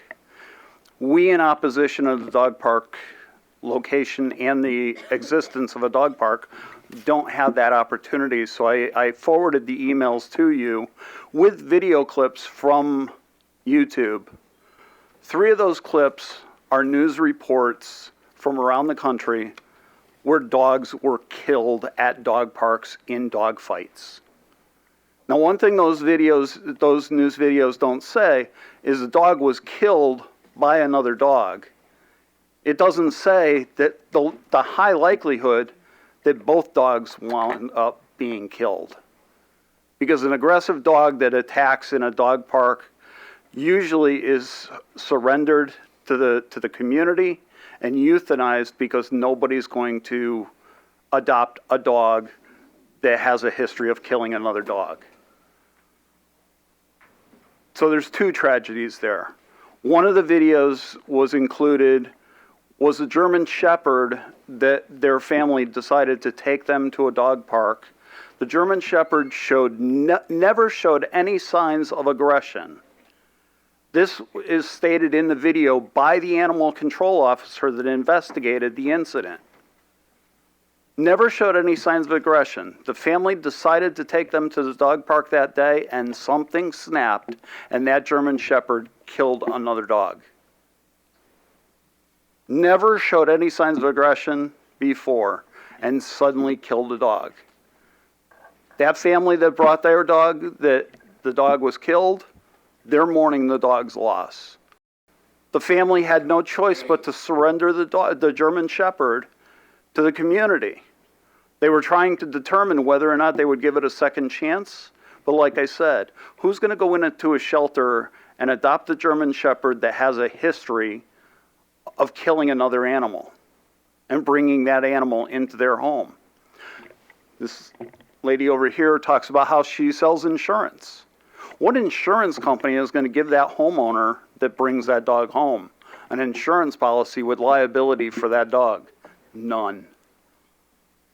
The fact of dog parks is dogs get killed at them. You have to take that into consideration before you decide whether or not it's appropriate for Plainville to have a dog park. You create a dog park, you create the atmosphere where dogs will be gathering together. And the thing about it is, the more successful a dog park is in attracting owners bringing their dogs, the more dangerous that dog park becomes. Because the more dogs that are there, the more chance for a fatal conflict to happen. Those that have attended dog parks and not had anything happen, count yourself lucky. Another one of the videos that I included in the email to the council members, there's a veterinarian in one of the videos that says you use the dog park at your own risk with the understanding of the high likelihood of injury. What other legislative body would create a location where there's a high likelihood that an animal will be killed? We pass laws to protect animals. You're going to create a location that has a high likelihood that an animal could die there. and you're putting taxpayer money behind it. You're putting taxpayer property behind it. You know, I said before, I was a dog owner. I hope to be again soon. I never asked the taxpayers to foot the bill for my dogs getting exercise. I paid to have my yard fenced in. If I didn't have a yard, I wouldn't have a dog. It's my responsibility when I decide to adopt a dog to provide for its care and its exercise. Not just its food, but for its exercise also. Not a taxpayer who decides not to own a dog. Mr. Frangos got up and asked, who's going to maintain this property? I've been to the meeting. I was here during the work session where the dog park committee told you they expect you to have town people mow the lawns. They expect you to provide the receptacles to put the dog waste in. They expect you to buy the bags for the dog owners to pick the dog poop up and put it in the trash can. They even wanted you to supply porta potties down there. Not you, us, the taxpayers. Right now, you're sending us an additional bill for tax money because the state of Connecticut pulled money back from the town of Plainville. Why are we looking to do something that's a want, not a need right now? You may be put in a position in the next few years where you have to lay somebody off in buildings and grounds. Do you really want to be adding another facility for them to have to maintain? You've talked at these meetings that I've been to recently about the opioid crisis. The police chief has been here telling you how the opioid crisis in Plainville is getting worse over the last couple of years. Do we want police officers dealing with the opioid crisis? Or do we want them going down and breaking up a fight between dog owners because somebody didn't pick up their dog crap? Where do we want our resources to be placed? We have to think about that. I had something else earlier when someone asked the chair a question and her explanation back. Do any of the 7 of you notice something wrong with the order of things? You're looking to approve a location for a dog park before you vote whether or not you even want one. Shouldn't you vote whether or not you even want one before you choose a location? And then if you choose that you do, then turn them loose to fundraise? Seems a little backwards to me. We're gonna say, okay, you can have a location, but we'll decide later whether or not we're gonna build a dog park. I think you should decide whether you want one, then decide whether or not this is the appropriate location for it. Me personally, I think it's a bad idea. Another question that was raised that I want to answer right now. You cannot make this a Plainville-only dog park. It's against the law. There's a case out of Greenwich several years ago, went to the Supreme Court that said, as long as the out-of-town residents come to use it as it's intended. So if they bring their dog and want to exercise their dog, no matter what town they come from, you have to let them in if it's a public park. If they want to come and throw a baseball game in the middle of the dog field, you can tell them they got to leave because that's not what it's for. But if they bring their dog and want to exercise it, no matter what community they're from, you have to let them in. Check with your town attorney. He'll tell you. You can't make it residents only. Thank you. Does anybody else wish to speak to the council that has not done so already? Regarding the location of the dog park. Gail? Gail? Gail Black, 4C at Sea Avenue. I grew up in a town, or in a time when dogs ran free, like Lassie. People didn't keep them inside. You went to work, you let your dog out. That's how it was. We didn't leave our dogs out, but everybody else did, so we watched them. So I've grown up watching everybody else's dogs. And I've lived in houses where there's been dogs. Actually, I lived with a German Shepherd who killed the Spaniel. It doesn't matter where, like some animals are just prone to, well, they're all different, just like humans. Some humans will kill. Not every human, though sometimes today you wonder. But it's just a dog park to me is a good place to get out there and enjoy, like she said, meet friends, but also enjoy the time with your dog.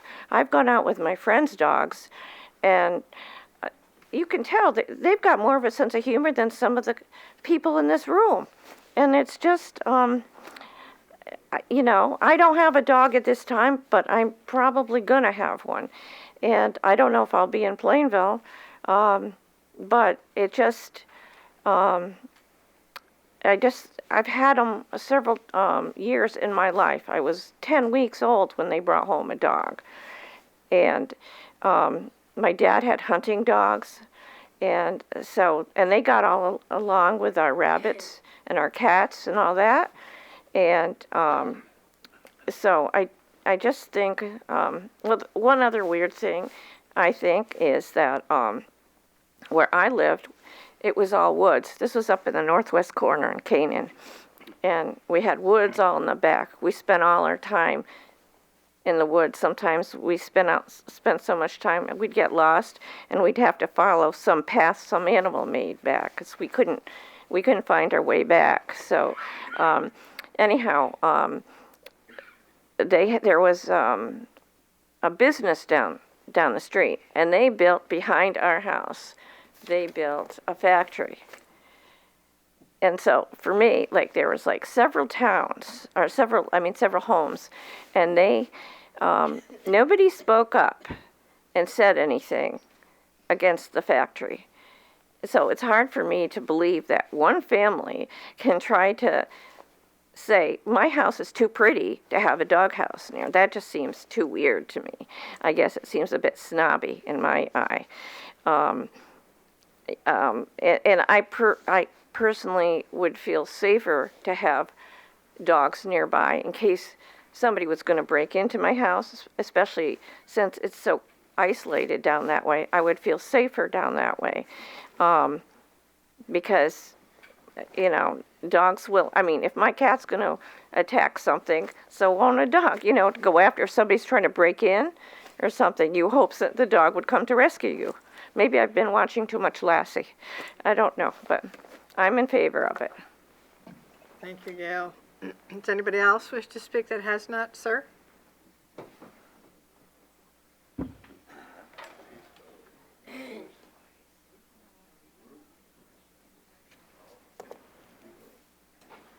Well, I just had a change of heart. If we can have a dog park behind Have Roots, your name and address, please, sir. Paul Aubin, 91 Woodridge Road in Bristol. I'm a canine handler for the state of Connecticut, and I just have a change of heart. If Root has a dog park in their backyard and their house is broken into, then maybe one of the dogs can break out and catch the person who's breaking into their house and bite them. So, thank you. That's a great idea. The bottom line on dog parks is this. People that need dog parks shouldn't have animals. They should have a fish or a cat. I'm going to go Trump when I say this. I have a shepherd. I walk it. It's my responsibility to walk that dog. It's my responsibility to keep that dog on a leash and to provide for it with food and everything that this gentleman has said earlier. If you need a dog park to wreck your dog, then A, you're either lazy, B, you can't provide for that dog, C, you live in a condo and you shouldn't be having a large dog. Maybe a cat's better for you. The people that use dog parks shouldn't have their animals, flat out. They should have some other animal or a different sized dog. If you need a dog park to wreck your dog, they shouldn't be allowed, let alone all the different things that you can catch from a dog park. Even if you pick up your dog crap, what people don't realize that aren't educated is you can still get giardia. A dog goes up to a spot that smeared, a dog runs through the grass and it smears through it, the dog gets giardia. Guess what? That night you're picking up diarrhea at 3 in the morning. Okay, there's all sorts of things. But the bottom line is, dog parks are for people that should not have the breed of dog that they have. That's what this is all about. You live in a condo, get yourself a fish. If you're, in all due respect, and I mean this sincerely, with the elderly and with the handicapped, my mom just moved to a 50-and-over community, and she wanted to pick up a dog. I said, Ma, who's going to walk that thing for you when it's 4 degrees right now? You're going to take the lazy way out and go to a dog park right behind my house in Bristol, which I never brought my dog, because there's dog fights there all the time. It's a big sand pit, and there's no houses around it. That's why it's there. One big sand pit surrounded by farmland, not a prestige house in somebody that's snotty. Right? This is wrong. Does anybody else wish to speak that has not spoken yet? I'm looking over here. Oh. Yeah.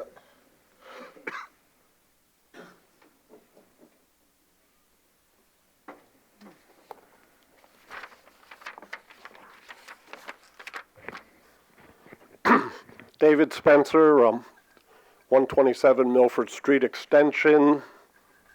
Wondering how dogs have survived in Plainville for the past 50 years or so without a dog park. You know, why is it such a great necessity right now? I don't have a lot of experience with dog parks, but the few I've been to seem to be in the middle of nowhere. I'm not sure if Plainville has a place we could describe as the middle of nowhere. And the lack of empathy I hear towards that family, their house, and the other people in that area is, you know, frankly, a little astonishing. You know, I mean, it's like we're putting dogs ahead of people and their place. The main issue I'd like to address, though, with the dog park is the expense, and specifically the expense to the taxpayers. You know, you've just found out the state can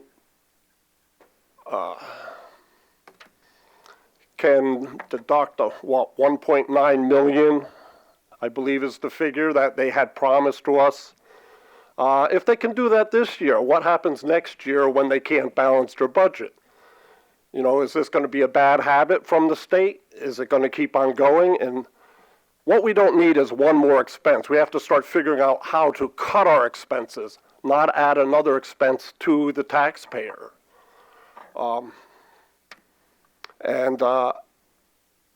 If there's any way you can have this dog park in a location that's not going to affect people, because I mean, this place is not in the middle of nowhere. And if I don't know how you could run it. Maybe there'd have to be a fee to everybody with a dog who wants to use the park, similar to how you have a fee, a pool pass for people who want to use the town pool. I don't think the town should be subsidizing it. We can't afford it. And, I mean, if it's going to be paid for, it should probably be paid for by the dog owners that want to use it, if this ends up going through, which I hope it doesn't. And, I mean, split the expense between all of them, whatever it comes out to. Don't hold the taxpayers, because we're, this is going to be the second tax hike within a year for us. And, you know, frankly, I think more and more of us are going to get tired of this really quick. Thank you. Thank you. Is anybody else that has not spoken wish to speak? I've got to say something. Joanne.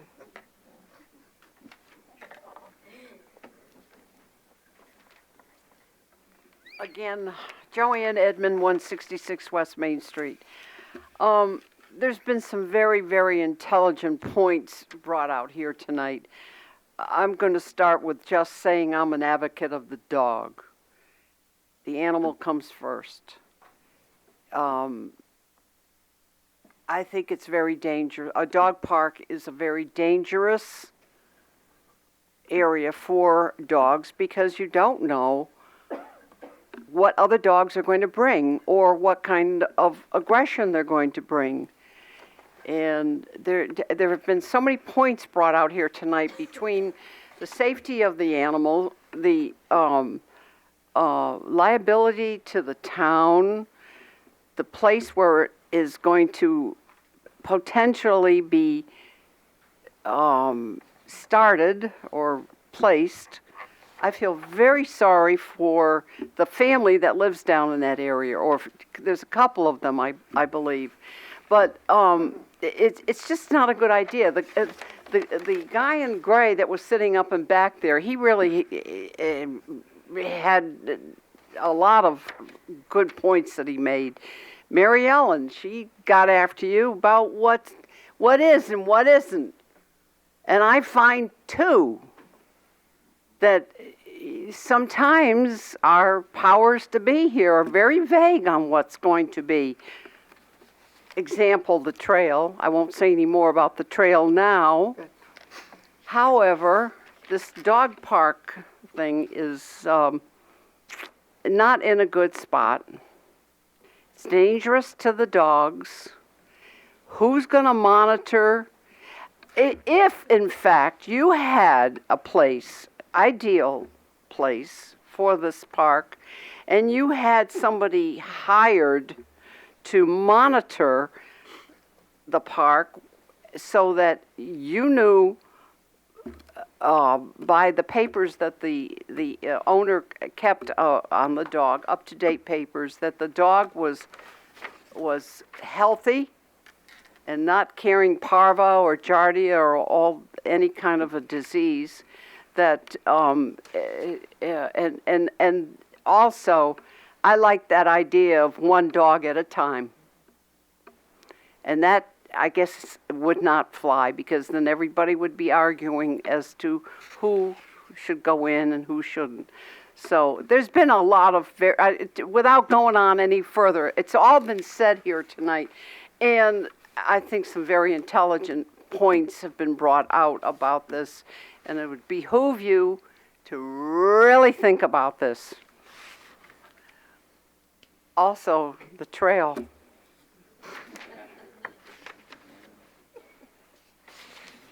Does anybody else wish to speak that has not spoken?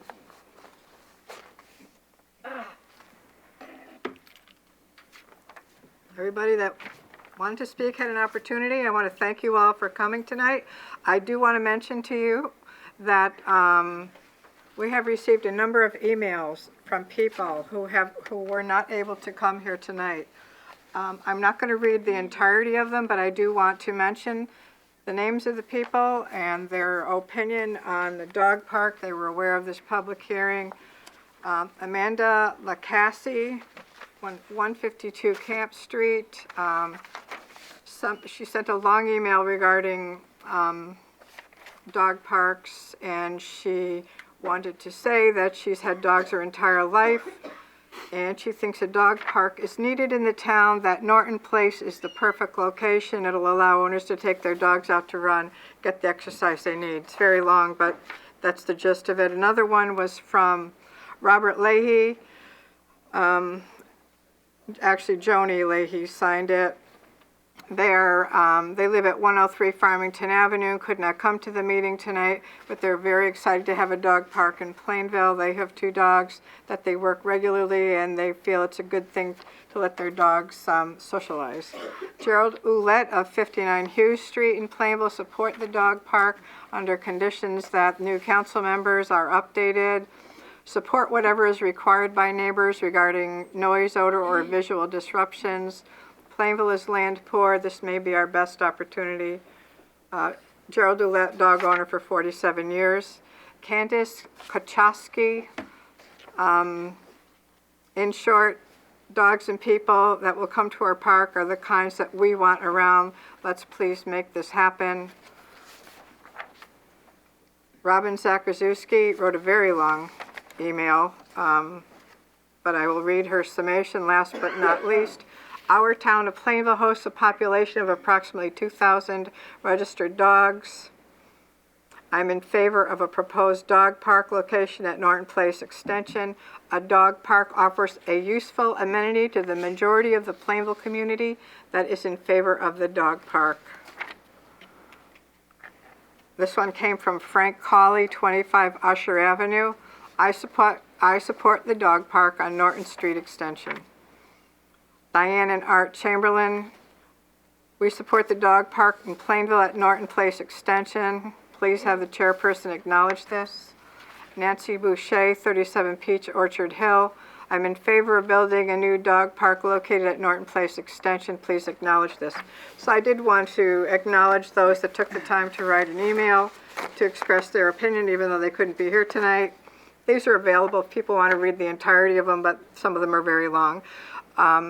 Thank you for the petition that you sent to us, Dan.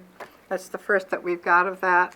We also received a packet of information today from Danielle Rue. I have not been able to look at this. This was just given to us. We have had emails sent to us just prior to the meeting tonight. So the council did get a lot of information from a lot of different sources.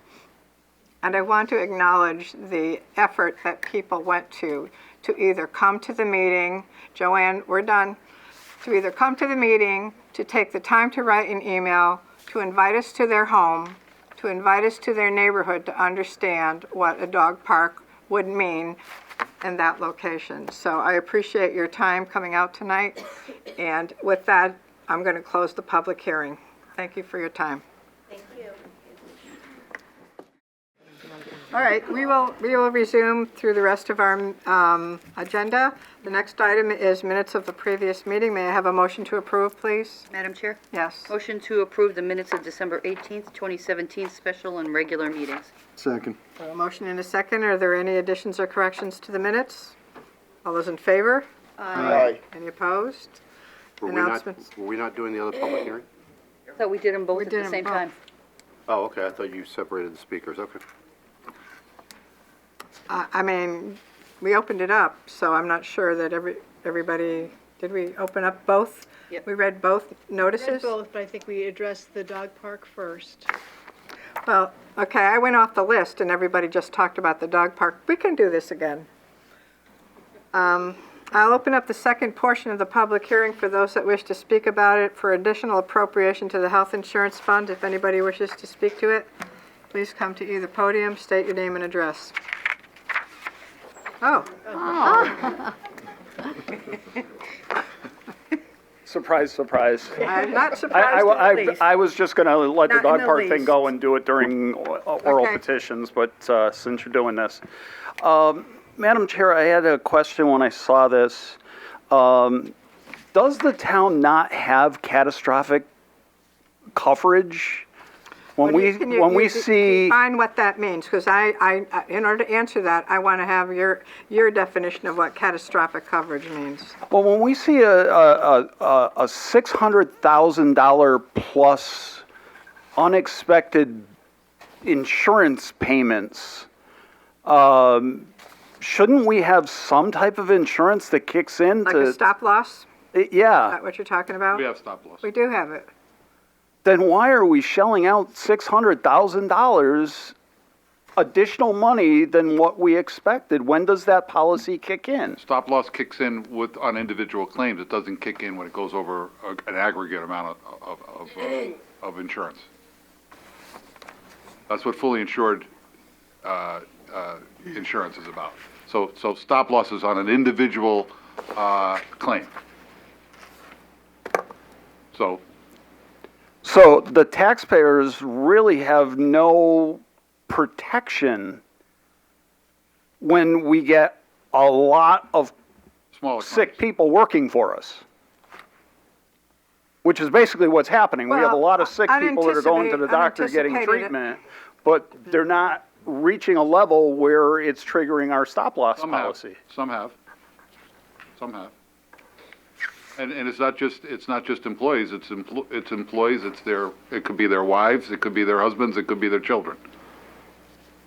Because there's family coverage as well. I don't know if, in my opinion, we need to look and see if there's a better way to protect ourselves. You know, like, we have $1.9 million we know the state took away from us, that you're sending us an additional tax bill, which I have no idea where I'm coming up with that extra money. And on top of that, now you're taking money out of the piggy bank to cover another $600,000 plus that we didn't anticipate in the budget. That's over $2 million that the taxpayers are having to put out that we had no clue that we were going to have to put out. And the scary part about it is everybody says, well, you okayed the expenditures back when we voted on the budget. I don't think anybody who voted for that budget would have voted for that budget if we knew that we had $2 million worth of revenues that weren't going to come in. I think we would have turned to you as a town council and said, find a place to cut because we're not doing a $2 million increase to our taxes. Yeah, and like I said earlier, we can expect this going forward with the condition that the state is in. And as long as they feel they can yank money back anytime they want, we have no way to know how to proceed with our finances going forward. We shouldn't be looking to add anything. We shouldn't be looking to add any facilities, anything that's going to cost us money going forward. We shouldn't be looking to add anything. So back to the purpose of this public hearing. Right. Just to circle back, It's regarding the money that's involved. For the insurance. I also don't like the way the town has been manipulating, like this particular appropriation, $550,000. It's just under the appropriation that you're required to do a referendum, when the actual expenditure you're looking to cover is over $600,000. This isn't the first time that this town council has pulled this, where an actual cost to the taxpayer is more than you're appropriating, but you break it into pieces so that you don't trigger the charter requirement for a referendum. I don't like that. Thank you. Does anybody else wish to speak on the additional appropriation to the health insurance fund? Anybody else? Yeah. Joanne?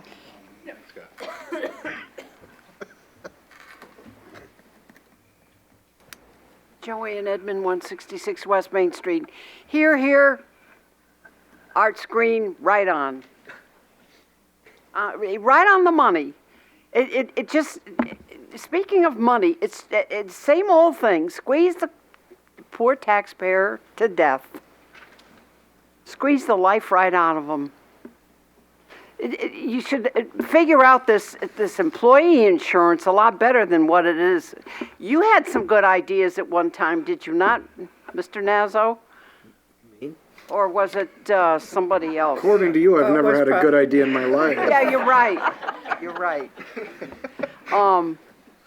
Or was it? Oh, so somebody else. What was? Who was Tony on? Goldberg had some Who was ideas. on the? Tony Goldberg. Don't you remember, Kathy? Tony Goldberg. He got us some Yes, good I do employee. remember. I do remember who it was, and we actually did do. Rapaka.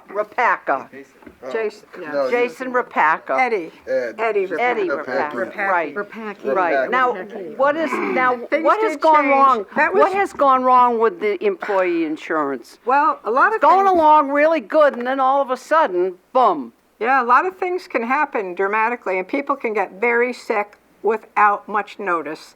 And the other part of the issue that's we're struggling with, and don't believe there are conversations ongoing about how we're going to tackle this in the future, Joanne.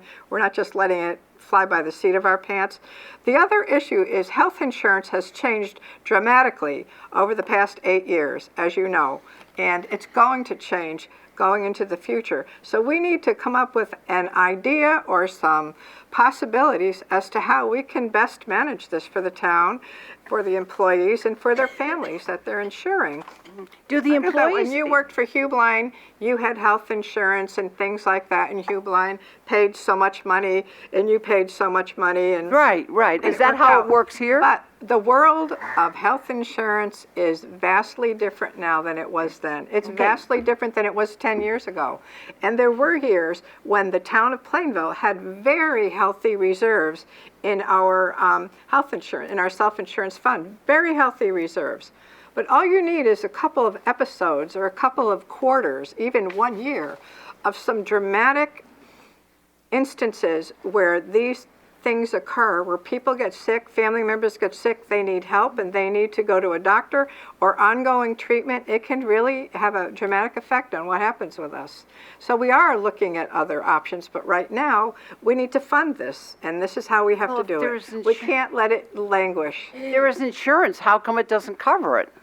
I mean, how did we get in so deep? And who pays for it initially? Do we pay for the whole thing, or do they kick in? The employees also participate in this, and they also pay a portion of this. They pay a portion. It's like all insurance. How much of a portion? It's like all insurances, Joanne. How much of a I portion? can't tell you that because there's various groups that pay their share of their co-pays. They have deductibles. Some of them are in other types of plans. So for me to tell you that, I wouldn't be able to give you exact numbers right now. So it's a vague area. Well, I don't want to give you bad information. I don't. Yeah. Because that would be unfair. Yeah. Yeah. Well, pretty sad. Does anybody else? I will say that in comparison to other Connecticut communities, that we are less generous than most other Connecticut communities with regards to the amount that we contribute to health insurance for town employees. Does anybody else wish to speak to the appropriation to the health insurance fund?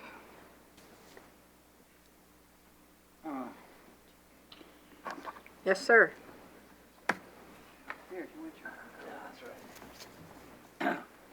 I just have one, Joel Edmond, Can I- 63 Hollyberry Thank you. Lane. I just have one quick question. I was just wondering, how many claims were made to get, this stop loss insurance to not cover? I don't know how many claims. No. We'd have to research that and let you know what that was. Okay, thank you. Appreciate it. Okay. Does anybody else wish to speak to the public hearing? Gail? Black Forest CNC. I just have a general comment that I know I take a medication and it keeps going up, and it's really expensive. And also, I pay for my cat's medications, and I've had 3 asthmatic cats, and I've seen the flow vent. I can't afford the flow vent for my cat. It's like just gone sky high. I have to get it right from the pharmacy. And so I see what it is, what it's costing. Luckily, I have a special credit card for the vet, and I can use that. But so I can see how, I know at my office how the claims are, and how everything is so expensive. And they're trying to get everybody to get on the high deductible, but I think it's mostly the drugs. I think the drugs are really, there's no cap. There's no cap on them, and I've been writing my Congress, people. So that's all I have to say. Thanks, Gail. Does anybody else wish to speak to the council? Please come to the podium.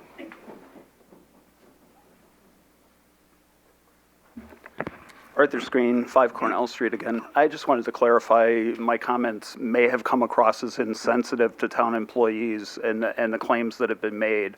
I don't want to come off as bemoaning them getting the treatments and care that they deserve and earned. I'm just trying to cry uncle as a taxpayer that I can't afford to pay more. And it's really a struggle what's going on right now. Yeah. Thank you. Thank you. I'm sure it's a struggle for the families that are in those situations where people became desperately ill. And I would venture a guess that they also have substantial bills to take care of. It's a problem. The nature of healthcare is in a place where we've never been before, and I can assure you we're going to do our best to look at anything and all options that we can, to look forward to see if there's some things we can do to try and help this out. Believe me, we are doing that. Well, if there are no others that wish to speak, we will close the public's hearing, move on to minutes. Did we get through that, or I can't remember. Some minutes of our previous meeting? We did. We're up to announcements and reports. Okay, all in favor, we're all passed? All right, announcements and reports, does anybody have any of those? None? All right, appointments and resignations. We I'd have a like to make couple a of them. motion to reappoint Robert Planetta as Second Assistant Chief of the Fire Department for a one-year term ending 1/7/19. Second. A motion and a second, any discussion? All those in favor? Aye. Any opposed? I'd also like to make a motion to acknowledge the fire company's elected officers for 2018 and recognize the fire company captain and lieutenants as officers of the fire department. Second. I have a motion and a second, is there any discussion? Real quick for discussion, I just want to call out the names of those, the captain and the lieutenants who are in fact officers of the fire company, but they have department responsibilities. Kurt Plord was re-elected as captain, Dave Massey re-elected as first lieutenant, and lieutenants Tim Lennon, Bill Gammon, John Miska, and Paul Brusso. Thank you. Any other comments? All those in favor? Aye. Any opposed? Thank you. Are there any other appointments or reappointments to boards and commissions tonight? None? All right. On to the report of the town manager, Mr. Lee. Thank you. I'll try to be brief. The first item I have is the DECD financial assistance proposal for 1 and 63 West Main Street. In November, the town was notified that a grant in the amount of $200,000 was being awarded to perform a remediation analysis on the former White Oak property on West Main Street. On December 18, 2017, the Department of Economic and Community Development submitted an assistance agreement to the town. That agreement is being reviewed by town staff and the town attorney. The agreement requires that the town council pass a resolution regarding the project. A copy of that resolution was included in the information provided for the meeting. There is an item under new business regarding the environmental site assessment for 2 parcels located at 1 and 63 West Main Street, Plainville, Connecticut. If there's no questions, the next item I have is the Farmington Canal Heritage Trail Study update. The consultants for the Farmington Canal Heritage Trail are expecting to release a draft of the Gap Closure Trail Study for public review on January 11th. There will be a 30-day time frame for persons to submit comments regarding the draft plan. During this 30-day period, a public hearing is being scheduled for Monday, February 5th at 6 p.m. to receive comments as well. That meeting will be held at the middle school auditorium. The consultants will then review all of the comments and determine whether or not any changes should be made before submitting a final plan to the town council. The town council will then be presented with the final plan for your consideration. I'd like to turn it over to Scott for any happenings that he might have, and then we'll be available for any questions you may have for us. Over at the Public Works Department, they want to let residents know, for those who have Christmas trees, they may bring them to the transfer station at no charge on Granger Lane anytime until Thursday, January 18th. Trees only should be placed in the designated collection area. If you use a bag to transport your tree, you must remove the tree from the bag and dispose of the bag in your regular household trash container. If you are unable to transport your tree, the Roadways Department will once again be collecting these items. Residents are asked to leave their Christmas trees at the curb by January 10th. The Roadways Department will be collecting them during the week of January 11th to the 18th. Please be sure that they are free of ice and snow and are not in the road and do not block any sidewalks or walkways. Over at the Senior Center, the State of Connecticut Energy Assistance Program is available to income-eligible residents to help assist in lowering winter heating costs. For more information or to see if you are eligible, call the HRA Energy Department at 860-582-7490. Now, you must apply for this program every year. They're also offering a gluten-free diet program on Tuesday, January 9th at 11 a.m. Here you can learn about gluten-free diets and who can benefit from them. Recipes will be provided. This is being presented by Mara Davis, registered dietitian at Hartford Hospital. This is free and open to the public. Please call the Senior Center to register for this event. On Tuesday, January 16th at 10 a.m., they are offering an event called Caregiving Connections. If you are taking care of an older family member or someone who has a disability, you need to also have some place for yourself. Join this group of caregivers who meet monthly at the Plainville Senior Center to discuss how to give good self-care as they care for someone else. Caregivers from neighboring towns are welcome. There is no cost to participate. Please call the Senior Center to register. And on Thursday, January 18th at 10 a.m., they're hosting the first part of a three-part series for nutrition and wellness. The first program is titled Nutrition for Cognition and Memory. This program is free. Just please call the Senior Center to register. The second and third programs will be hosted in February and March. And also, this is a reminder that there will be a joint budget meeting with the Board of Education in the town that will take place next Thursday, January 11th at 6 p.m. in the Plainville Library Auditorium. And that's all I have to report on. Thank you. You're welcome. Does anybody have any questions for Robert or Scott with their report? Are you good with that date that's going to be happening for the trail study update? February 5th, 6 p.m., middle school. Everybody good with that? Okay. That's the same evening as a town council meeting, and we will have the town council meeting at the middle school auditorium as well after the public hearing. Okay. And we'll ask you to set the public hearing at your next council meeting officially. Thank you. You're welcome.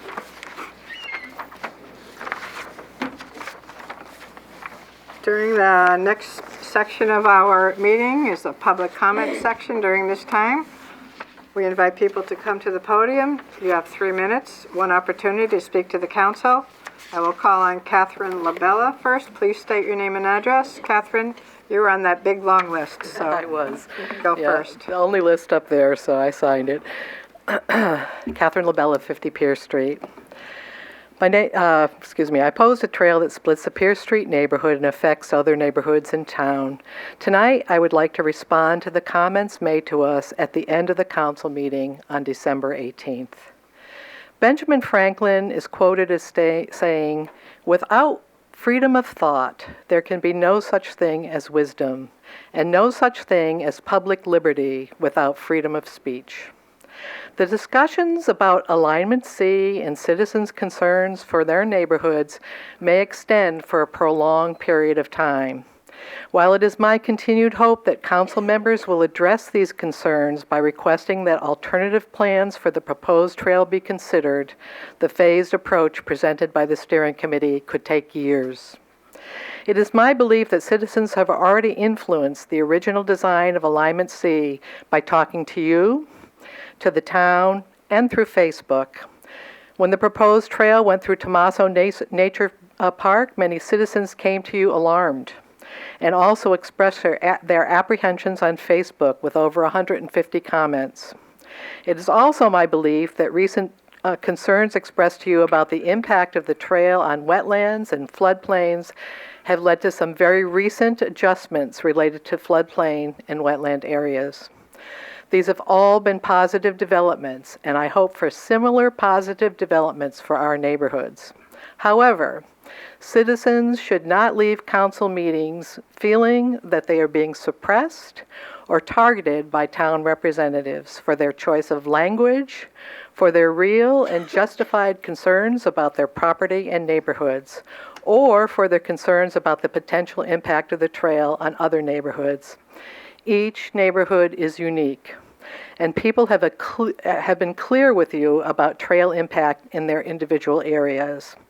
I am sure it's not the intention of the council to prevent people from speaking, but many people are already hesitant to attend council meetings and speak publicly.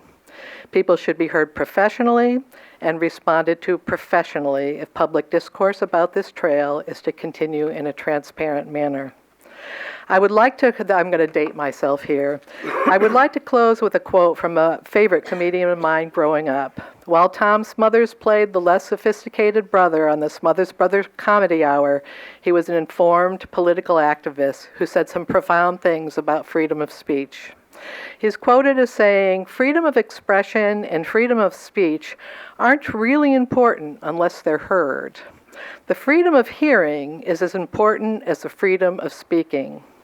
As we move into this new year, I remain hopeful that members of the council, town employees, and the Gaps Closure Steering Committee will truly listen to the concerns of Plainville citizens. I remain opposed to the trail through Pierce Street. I respectfully request that this full statement becomes part of the public record along with the council minutes. Thank you. Thank you.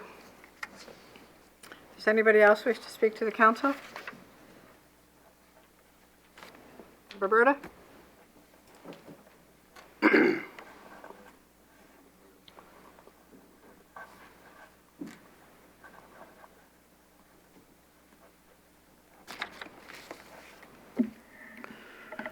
Roberta Loria, 18 Perrin Road. At the last town council meeting on December 18th, comments were made at the end by Robert Lee. One of those comments was that the trail would now be going across the street from his house, and he and his wife were very happy about this. I could not help but think how much happier they would have been if they had asked the steering committee for this 2 years ago, instead of waiting for an outside group, I believe that would be the DEP, to say they need to go around the wetlands that are not far from his home instead of through them as they originally planned. Another comment that was made was about individuals that come up meeting after meeting and say they're opposed to this trail. The question that he posed was if we were also opposed to it, if it was in a positive, if there was a positive difference. As an individual that comes here each meeting and does talk about the trail during public comments, I thought that question might be a little directed toward me. I appreciate being critiqued about this. I can't improve at something if no one tells me about it. In regard to positive or negative aspects of the trail, for the past several months, I have been stopped by people to discuss this topic when I go to the library, the post office, go to eat or shop in town. For instance, the elderly couple that have lived in town for over 50 years. They are on a fixed income and are concerned with being able to pay property taxes. They don't know what they are going to do, or even if they can stay in their home if their assessed value gets artificially increased because of something they did not do or ask for. This sounds like a negative to me.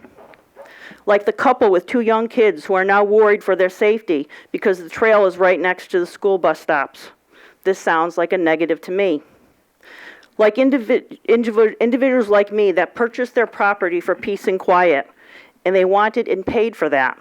This sounds like a negative to me. Like the people that have put their homes and condos on the market recently to get rid of them before they are forced to disclose to potential buyers how their property will be changing. This sounds like a negative to me. I have met a few people that have said they want the trail. I do ask one favor of these people. It is the same one I posed to 3 of you on the town council and Mark DeVoe.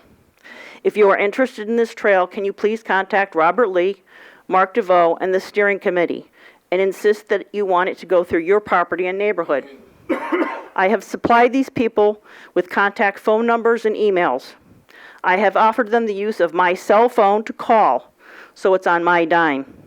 I have even offered that if they give me their information, I would be happy to forward it to the appropriate parties. For some reason, they usually need to rush off to an appointment, have too much to do, or just can't do it. This sounds like a negative to me. In closing, in an effort to do better, make myself clearer, and help make it easier for Carol with the minutes, I would like to say, I oppose any trail or alignment that will have an impact on any neighborhood in Plainville. This project was started as Rails to Trails, continues to be Rails to Trails, and if there are no rails available to use in Plainville, then there should be no trails. Does anybody else wish to speak to the council? Richard? Richard Allen Jr., 21 East Maple Street. I've come here tonight to complain. I believe there's an ordinance that says that sidewalks has to be shoveled by the property owners or something. Am I correct? Well, there's like two businesses on the corner of Maple Street and East Street. I mean, they're always either taking their time to shovel or not shoveling at all. And right now we've had like 2 storm events, winter events, and it hasn't been shoveled yet, and we got a third one coming up. So, I mean, I don't know who's responsible for looking into that. Sure. Police department? Okay, thank you very much.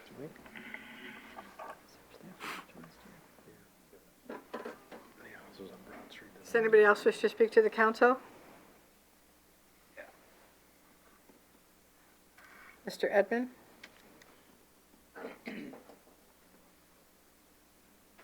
Thank you, Council Chair. Joel Edmond, 63 Hollyberry Lane.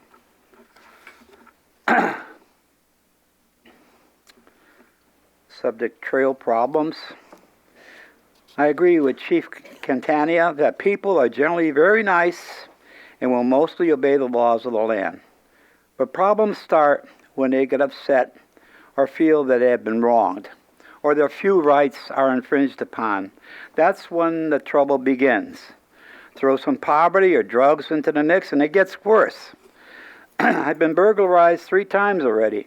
I witnessed a burglar shoot and execute a police officer. So I have a tendency not to trust just anybody, if you know what I mean. I respect the fact that I'm obligated to pay taxes to the town, state, and federal government for services that I personally receive, and I don't have a problem with that.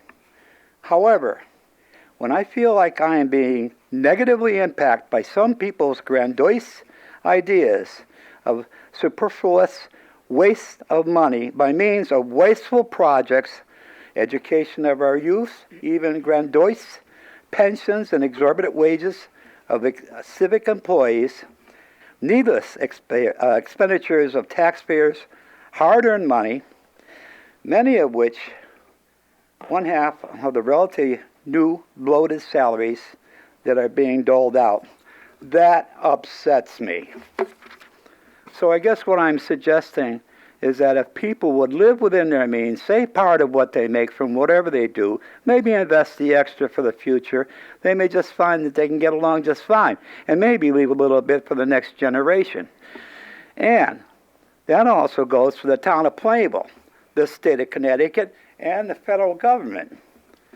This business of kicking the can down the road has got to stop. It's all about wasting taxpayers' money, and this Greenway Alliance gap closure fiasco through Plainville is a prime example of what I'm talking about.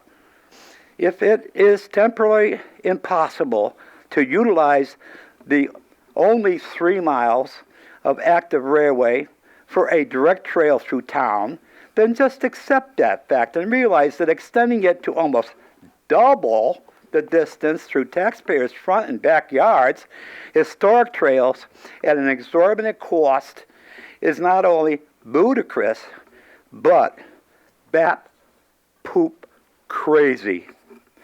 The old Canal Mule Hall Trail, what little is left to it, should be left alone and held sacred.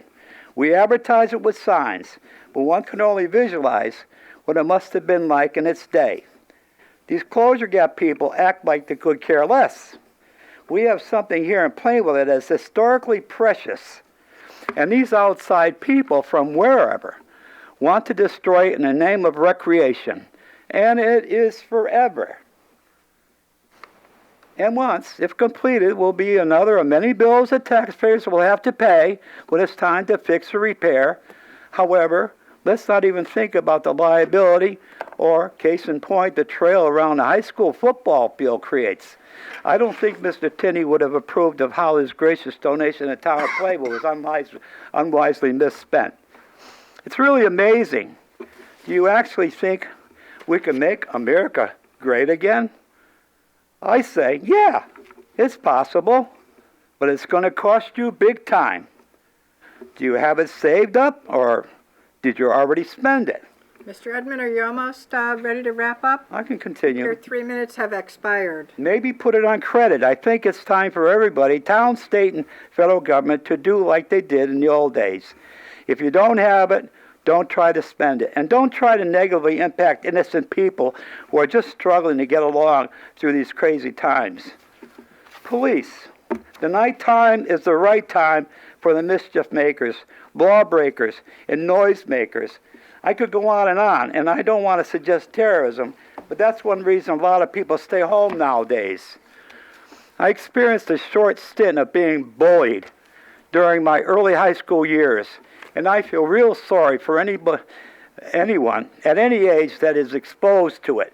And here I am, 60 years later, after serving in the United States Navy for 4 years, building a home and family, working at a lower-level corporate job for 40 years, and paying my fair share of taxes. I'm asking myself, why do I feel like I am personally bullied all over again? And I am not alone. Hundreds of other townspeople and taxpayers are experiencing the same feeling. It started very innocently, I'm sure, as Rails to Trails, which apparently has been fairly well received as a recreational give back to a relatively small group of people.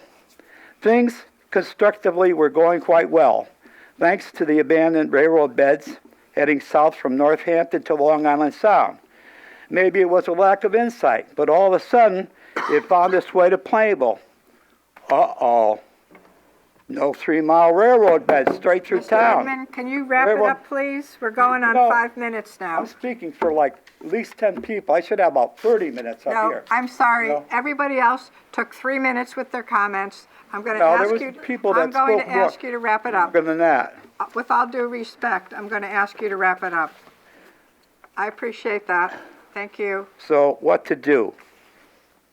These out-of-town trail proposing people conjure up, using a Fifth Avenue marketing technique, they changed the name to Green Alliance Gap Closure Trail and literally extend it through town to almost double the distance. Anything worth seeing from an abortion of a trail design can be seen from our many roads and sidewalks that we pay to have well maintained, including even handicap ramps. I'm not sure whether high school tennis courts need to be handicap accessible, but that's why I feel that I'm being bullied, especially being 30 feet off my back property line. This trail design is being proposed is not an act of kindness. Getting back to the cost and liability issues, we just experienced a very weak ice storm. Eversource will not be out there in the woods clearing dangerous widowmakers and overhanging limbs that fall down, crushing fences and everything underneath. Again, this trail is forever. Bulldozing ahead, they will not even commit to a roundabout cost figure except $2 million for a conduit under busy Route 72. Just asphalt alone used to be $5 a ton when I started selling it. Anybody who voted to have some of our streets repaved at $5 million should be able to imagine what it will cost in the future, adding in 3 bridges, fencing, wood, pavers, concrete, shrubbery that a lot of times cannot be used, and when it is used, also has a limited warranty. They tell us Chair, it's move free. for a 5-minute recess. Second. All those in favor? Aye. We're going to take a recess. Good. Okay, we're resuming the meeting. I'm going to close public comment section right now, and we're going to move on to the rest of the meeting, onto our other agenda items. We have some new business items to take care of. I have a motion for the first one. Madam Chair, Yes. motion to appropriate $550,000 from account number 0100-000-321110-0000, unassigned fund balance, to account number 0100-840-55575-0000, transfer out health insurance fund. Second. I have a motion and a second. Is there any discussion on the motion? All those in favor? Aye. Any opposed? Number 2? Madam Chair, Yes. motion to adopt a resolution regarding financial assistance from Connecticut Department of Economic and Community Development for an environmental site assessment at 1 and 63 West Main Street, Plainville, Connecticut. Second. I have a motion and a second. Is there any discussion on the motion? All those in favor? Aye. Any opposed? Number 3. Madam Chair, Yes. motion to approve the tax refunds is listed on the revised addendum. Second. A motion and a second. Any discussion? All those in favor? Aye. Any opposed? All right. Do we have any other discussions of interest tonight? Just one item, with regards to the Farmington Canal Heritage Trail, the movement of the trail in the area of Hemingway was done as a result of some discussions with people, as a suggestion that was made by a person who lived on Hemingway, and not as a result of any feedback from the Department of Energy and Environmental Protection. Okay. Anything else? No. All right. We do not have an executive session, so I ask for a motion to adjourn. Madam Chair, motion to adjourn. Second. All those in favor? Aye. Thank you. We're adjourned. Meeting on the 11th.